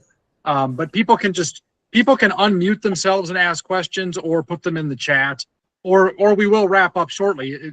No reason to go longer, but if someone does have a burning question, I'm happy to try to answer it. So. And I've got one, and this is one that I have asked often, or get asked often a lot about the Mississippi River trip that we did. What do you think your daily caloric intake is going to be? How many calories do you think you guys are going to have? You know, I think I consumed maybe 8,000 calories a day on the Mississippi, but that's a little bit of a guesstimate because I didn't keep track. What I try to do is I try to keep my tank full, hydration and food wise. I don't want to get below 80% full. So I don't ever want to be overly hungry because we're burning so many calories. So I just keep eating, you know, every hour, eating. And then we have to do a lot of oral hygiene because our mouths start to rot. And at some point you can't eat anymore, and then you have to drink calories. But it's almost impossible to eat or drink too much. So my philosophy was just every time I even thought about it, shove some calories in. And that got me down the Mississippi without losing any weight. So I think it was probably 8,000 calories a day, but I don't really know. So, speaking of the hydration piece, do you guys have a hydration plan that you're using? What do you guys? What's the hydration piece that you guys are utilizing? How you for electrolytes and so on? I'll let Mr. Duffus speak to that because he pioneered our system. Well, yeah, I pioneered a system that people in marathon canoe racing has used for a long time. But bottom line is that the hydration is going to come in 2-liter pop bottles, which I like that system because if the bottles get really bad, you just throw them out and buy a couple more, 4, 5, 10 more 2-liter pop bottles and replace them. The actual fluid we're going to drink is Tailwind. They're going to be kind of a sponsor, I understand.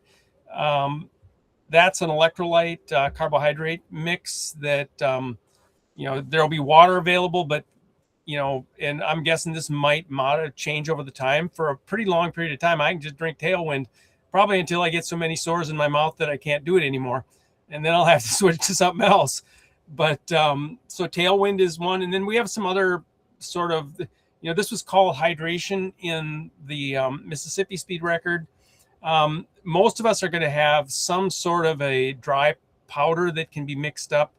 That's sort of an emergency calorie thing with protein in it, either Spiz or a Perpetuum, probably for Ladia, because that is vegan. And that's kind of like emergency calories. I learned about this from kind of Wally, because he learned about it from the Texas Water Safari, and I have kind of thought it's the greatest thing since apple pie that you can just have this little bottle of like a bottle like this filled with powder up to about here, and you fill it with water and it's 1,200 calories. Okay, Mr. Duffus, how do you get the fluid out of the 2-liter pop bottle into your mouth? Explain that. Oh, just with hoses. There's just a silicone hoses that with a little hole in the top of the cap. But what's really cool is that Scott has designed PVC slots in the canoe with shelves and then PVC slots that the 2-liter bottles fit into. There's room for, I think, 8 of them in the whole canoe, spread throughout the whole canoe. And then there's these long silicone hoses with Velcro on them, so you can stick it next to you on the side of the canoe or stick it on you or wherever. And then whenever you're thirsty, you can just start drinking out of this hose and you can keep paddling the whole time. So it's very efficient and easy way to stay hydrated.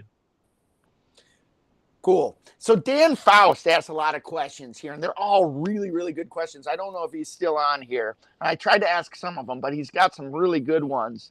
I'm just going to pick out a couple of them.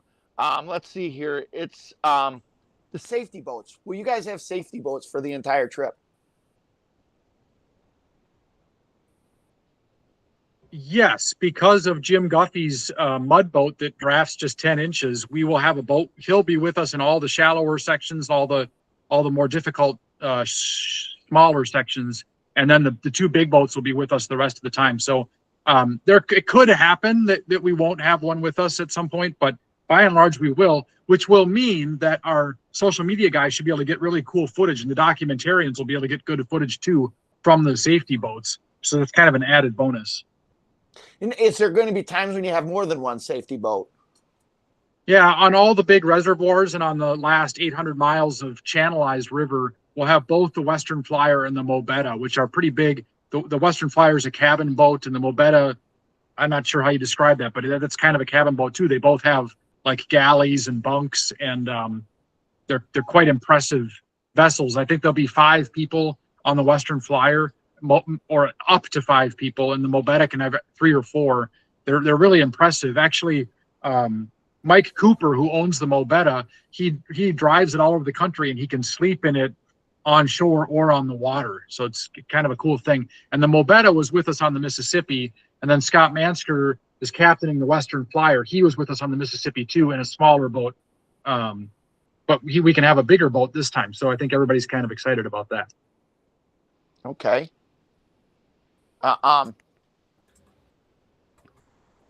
So I think this is Wally, actually, Yes. I think that there's a couple of questions from people. Okay. I think I Miss- saw, did Gloria raise her hand? Okay. And then possibly Kathy Woodward. Oh, excellent, excellent. And I apologize, I can't see all of the different people here. So, who was it? Gloria? Let's see here. No, I didn't have a question. I was just scrolling through to see what all they did. Okay, okay, But Kathy has a question for sure. okay. Great, Kathy. My apologies for jumping on late, but who's your alternate paddler? Oh, that's a really good question.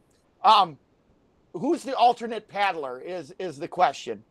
And we're lucky enough to have him. I think he's still on here, isn't he? No, He had he just had to go. All right. So then one of you guys got to let Kathy know who the extra paddler is, the backup. Yeah, so Ed is from New York, and Duffus, you can fill in, but he's about to do the Everglades Challenge. He's a very experienced canoe racer. I got to look at my notes and see what else. Scott, if you remember anything else about Ed, go ahead. Ed Wagner is the gentleman's name.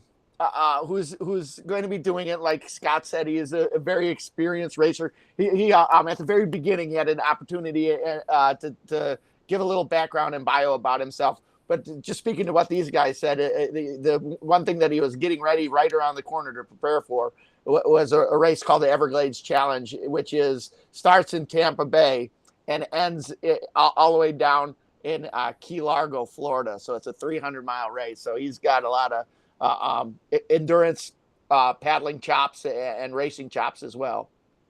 So will he start when you guys start and be with ground support? And in the event that he's called into service, then he's readily available? That's the plan? Kathy, So that's a really good question. The way the rules work is he can't fill in once we've started. So he'll only fill in if someone gets injured or is unable to go before we launch. Once we launch, if one of us gets injured or for any reason can't continue, I'm pretty sure the other three guys will continue on. I think all of us are in agreement that we would want the other three guys to do that. For all I know, if two of us went down, two of us would still go. Who knows? But it wouldn't surprise me. Okay, and I need to know how Miss Amazing Amy L. Robin is feeling, considering yes. is this week. A lot of us are wondering that. That's a great question again.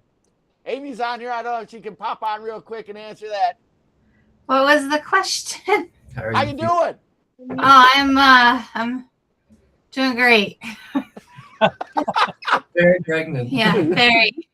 And maybe Amy, you could follow up a little bit with what your plan is with a brand new baby at the start of this trip.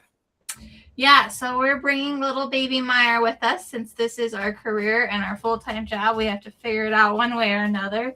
So we're very blessed to do it with a team that we can call family, the River family.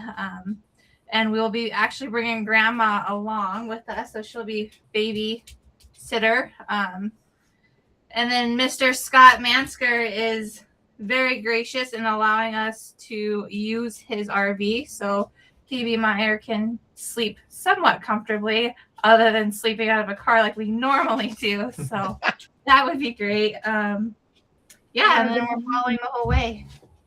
And the dog. That's assuming you've had the baby by then. Oh, we've been in and out of the hospital many times this last week. Oh boy. Okay. And the dogs are coming, right? Yep. Minnow and Echo are always part of our team, so they will always be with us anytime we're shooting a documentary. And I'm assuming probably everybody on the call has seen the Mississippi Speed Record documentary, but if you haven't, Alex and Amy made just an amazing documentary film that you can watch. We'll put up information on how you can watch that. Maybe we'll put it in the chat if possible, but I definitely recommend that. And because they did such an amazing job on the Mississippi River, I know we're all super excited to see the film that they end up making from the Missouri River, because the scenery is arguably more spectacular. I don't think there's any question. So yeah, we're so excited and grateful that Alex and Amy and their documentary film outfit is called Wilderness Mindset, and we just feel extremely lucky to have them coming with us again. And of course, they said they had to because we're starting pretty close to where they live. So Yeah, I was gonna throw that in. I forgot to mention that we're super stoked to be on this trip just because we rarely get to do jobs where we live. So it's very exciting. And when they all came out for their training trip, I was just so stoked of like, that's where I grew up and that's where I did that and that's where I did this. And it was super fun. So it's gonna be just another stellar time and we're excited. I have a question for all the paddlers. Going 24/7. I had kind of a sleepless night last night, and I've been having a hard time today staying on track. So I can't imagine what it must feel like.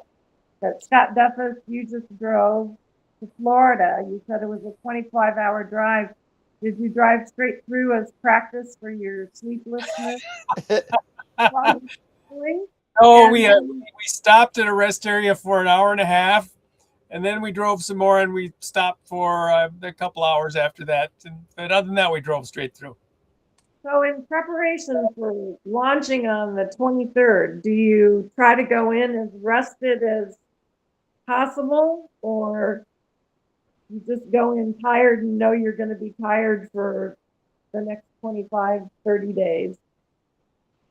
I think we try to go in as rested as we can, understanding that there's a lot of excitement, because when I watched sort of as a support crew person watching the first part of the Mississippi Speed Record, everybody was so keyed up. Nobody was sleeping. So by the time they all got to about Little Falls, well, there were some of them that were more toasted than others, but all of them were to the point where they were not functioning really clearly. And so I think that that's going to be hard. I don't even know whether it's possible, but we need to try to be as rested as possible, because it's not going to be able, we're not going to be able to rest at the first part, because we're going to have to get to a certain point of exhaustion. Oh, probably lost y'all. I'm going to have to get to a certain point of exhaustion to really be able to get a system going. You know, I never thought of it like this before, Scott, but just hearing you say that, it's sort of like I try to keep my food tank full and my hydration tank full. I don't think we're going to be able to keep our sleep tanks full, but it would be good if we could keep them from hitting zero. Yeah. Yeah. And do you caffeine or the high energy shots?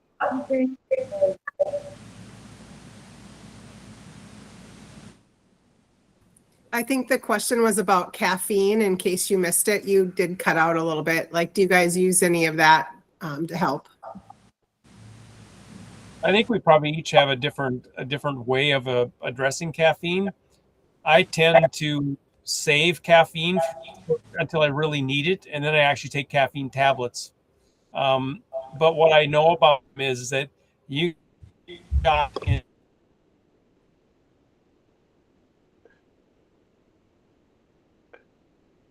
I'm going to use this pause to say that if you want to know Scott Miller's caffeine strategy to watch the Wilderness Mindset Mississippi Speed Record documentary, there's a whole section in that. I've seen it. And I know, Kathy, you've watched it lots of times. Yep. Well, Nate and Alex have to be concerned about staying engaged, and then with the baby too, that's going to be a whole new mix of things. Say, Wally, there's a really good question in the chat. Okay. Duffus's sister. Rhonda, right? Yep. How do you get all those fluids out of your body while you're paddling? That's right. Of course, my sister would ask that. You can answer that one. Well, Go ahead, Elvis, you got this. Somebody else needs to. Well, the fluids are the relatively easy part. The fluids, we can use little receptacles we have in the canoe. That's pretty easy, but the number two is the more complicated part. Scott has actually built custom toilet seats that we can take off our canoe seat and put on a toilet seat. And then we can put what's called a wag bag underneath, which is meant for desert environments where you have to pack out your own waste. But we can use those in the canoe to keep the canoe clean, and they've got some chemicals in them to cut down on the smell. And this is how amazing our support crew is. We seal those up and hand them off, and then they can dispose of them properly. So I tell everybody, you would think you wouldn't want to have to do number 2 in the canoe, but the reality is it's way better to do it in the canoe than on shore, because on shore, everybody's on you to hurry up, so you can't just relax. Whereas in the canoe, especially if it's your turn to be on a break, you can put the canoe cover up around you for privacy, and you can relax and take your time. So I actually much prefer, when it's possible, to go in the canoe. Hey, there's a wag bag. Nice, Right. Wally.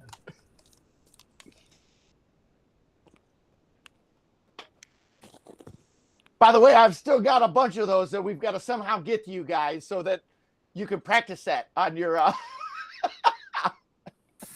Oh, Duffy's gonna need it in the scooter. Oh, Yes. good point.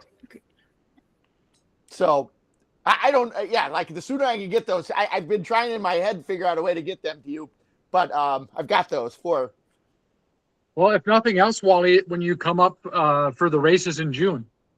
Yeah. Yeah.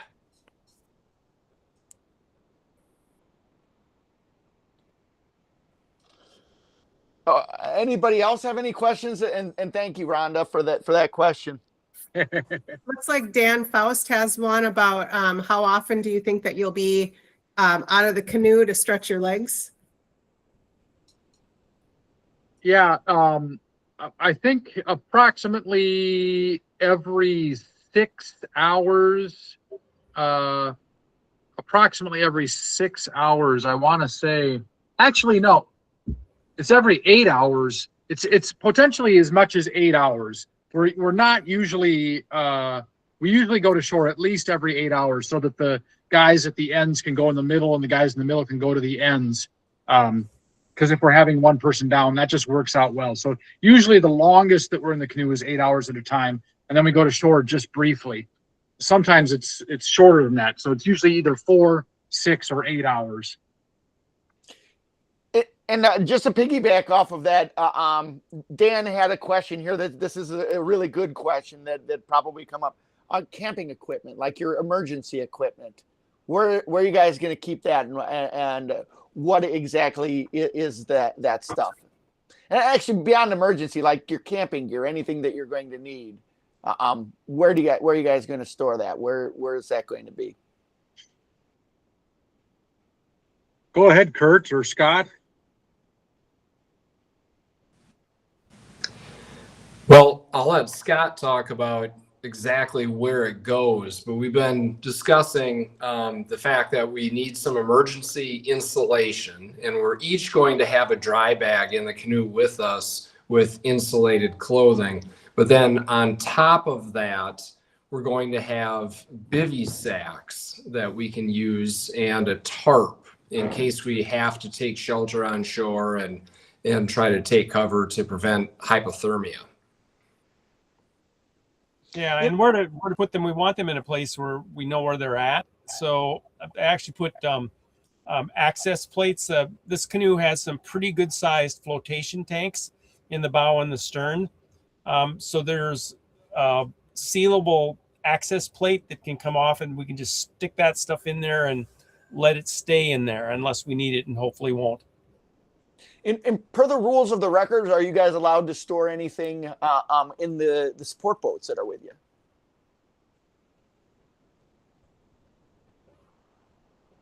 Yeah, absolutely. So we'll have safety gear. We'll have some safety gear on the canoe and then a lot more on the safety boat. I think the plan in most emergencies, like for severe weather, will be to utilize a lot of the safety gear that's on the support boat, but we'll have a smaller amount in the canoe so that in the event of a storm where we somehow get separated from the support boat, or like on the Mississippi River, the safety boat's motor conks out. There could be scenarios where we don't have a safety boat. So we have a smaller amount of emergency gear in the canoe and then more in the safety boat, including a tent. And is the canoe's still going to be called the Mighty Duffus? Absolutely. Absolutely. Yes. The canoe's name will never change. The number of hours Scott Duffus has put into this canoe is shocking and crazy. When he's mentioned earlier that I had a list of modifications I was looking for someone to do. He's didn't mention this because he's nice, but it was like a list of 10 things, and then there was like 4 or 5 more lists of 10 things after that. And now he has only himself to blame now because many of the modifications. I mean, I didn't think the canoe could get much better than it was last time, but Scott's taking it to a whole new level now and putting in hundreds more hours and further advancing things. So it's really an amazing. It's really a privilege to get into this canoe that's been perfectly customized for exactly what we're trying to do. So here, I want to go back to one of the things that we touched on a little bit. Stephen Voss asked about or he had a question that he has submitted for the questions and answering. So he wants to follow the trip, not only on the computer, but also to literally follow the trip. So I'm trying to boil this down. Is there a contact person on the support team, or is there something? There we go. There's is there a contact? What is going to be a portal, shall we say, for people like Stephen that wants to be a part of the journey? So the best thing to do will be to send an email to Missouri River Speed Record at gmail.com. We'll have somebody monitoring the email. And if you're not getting a response, email again. And that way we'll be able to coordinate, because we'll have someone monitoring the email and then coordinating with Mindy and Ryan, so that if someone wants to meet up alongside the river, that's the best way to do it. And then we'll have the live tracker through Ladia, and we'll be practicing with that. So once we've got that nailed down, we'll be able to publish that link. People will be able to see exactly where our location is. And then our projected locations and times are on the sheet here. I don't know if you can see it, but we'll put this on the website as well. And that's just a best guess for when we're going to be at different points on the river. But so in general, though, you utilize that email, Missouri River Speed Record. I'll put that in the chat too. Also, the Facebook Messenger will be monitored. So if you message people on Facebook, that is a good way to get a hold of us as well. Yes. Cool. Well, I've tried to touch on at least talk about most of the questions that people have submitted. And if I've missed something, I apologize for the people that submitted the questions. That was a really, really good framework for me to go with. So thanks. But I've got the ones covered. If anybody else has got any other questions, or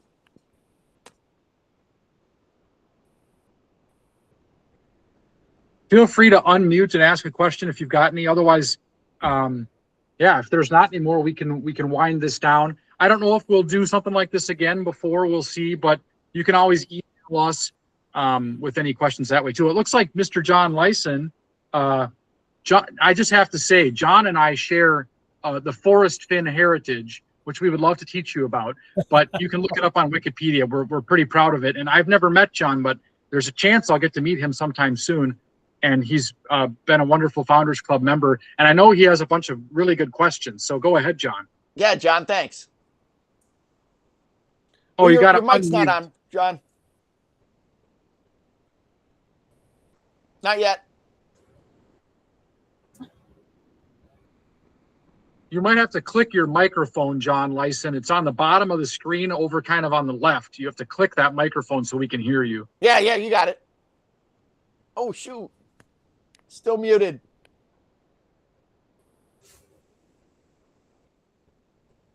John, your microphone is on, but for some reason we still can't hear you. I will say, Yeah. Hello. Can you hear me? Oh, no, I can hear you. All right. Hey, I was wondering if you had any kind of little mascot or good luck icons you put on the boat, like. Oh, that's good. I don't know, mermaids, lucky rabbits, foots, whatever, Minnesota flags.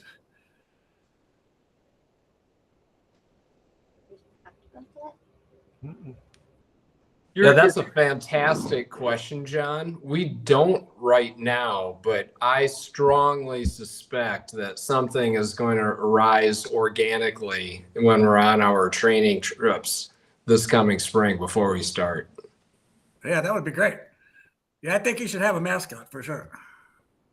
100%. Yeah, that would be great. And I was just wondering with all of you, what your individual, your motivations are for doing this trip, each paddler, and what your hopes and dreams are to get out of it. That's another fantastic question. I know for me, it's primarily just to be part of a team and contribute as one of dozens of people trying to take on an unbelievable task. It's really more about not letting my teammates down and functioning as part of this group on an endeavor that otherwise I would never do, as opposed to trying to get my name in a record book. Yeah, I would say that, Amy said this about how this is a river family. I bring that from the Mississippi Speed Record, and I really see this as kind of an extension of that. When you're my age, you don't make new friends really well. But I can tell you, you be part of this, and all these people aren't just friends; they're family. I'd like to drop whatever I was doing and go help any of them.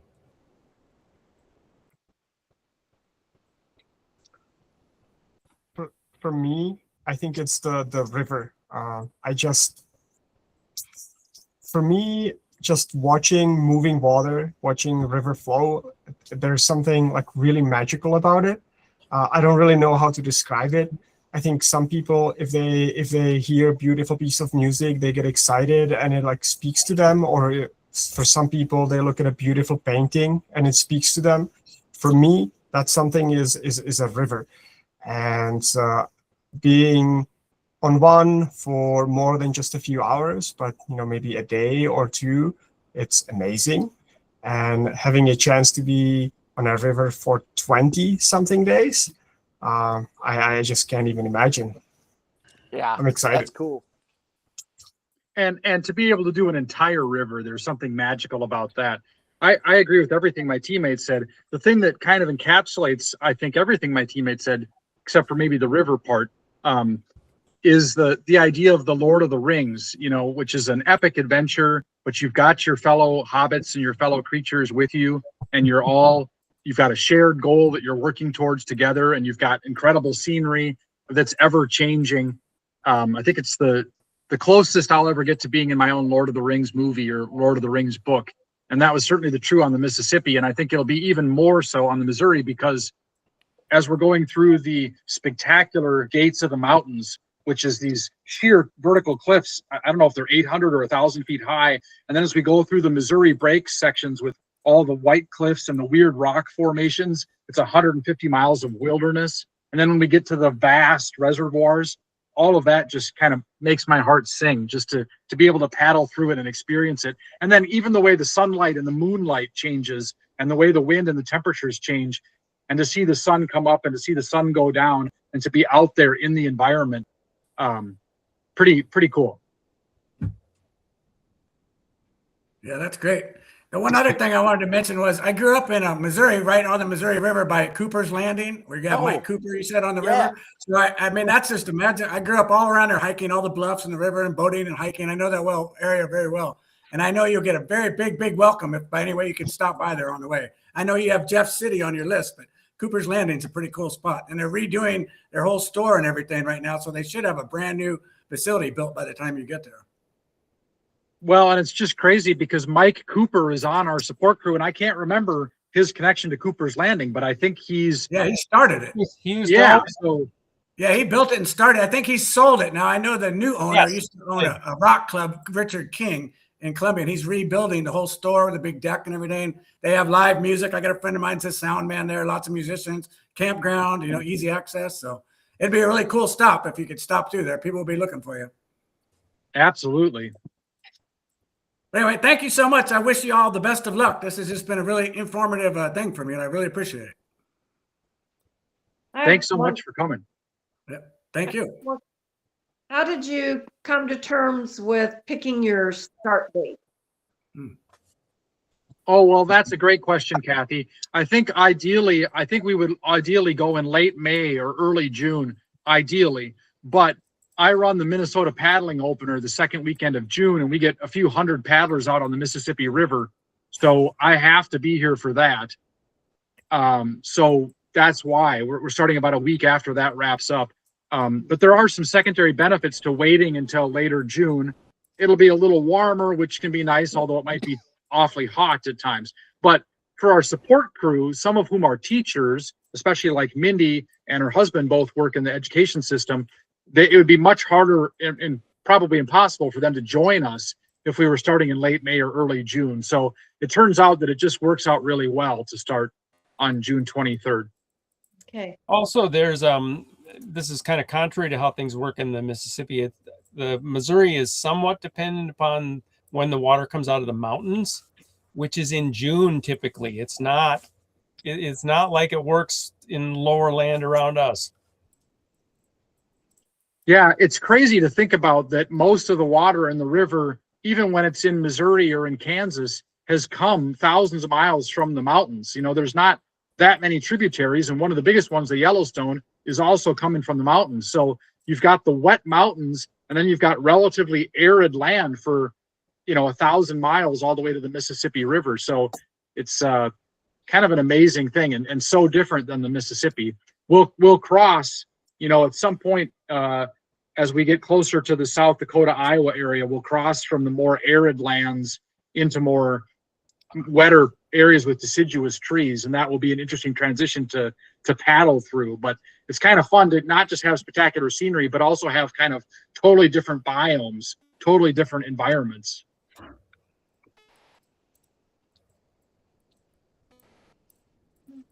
Well, I'm going to say good night. Thank you. Thanks for joining us, Kathy. You're welcome. Thanks, Kathy. Thanks, Kathy. Welcome. Bye. I suppose we better wrap this up, huh? I think we better. I'm going to fall asleep myself otherwise. But like I said, if anybody has any more questions, feel free to email us. Thank you so much, Wally, for emceeing, and Mindy for hosting us. And thank you all for joining us. And thank you so much for being part of the Founders Club. We really, really appreciate it. Any last words from anybody? Feel free to chime in.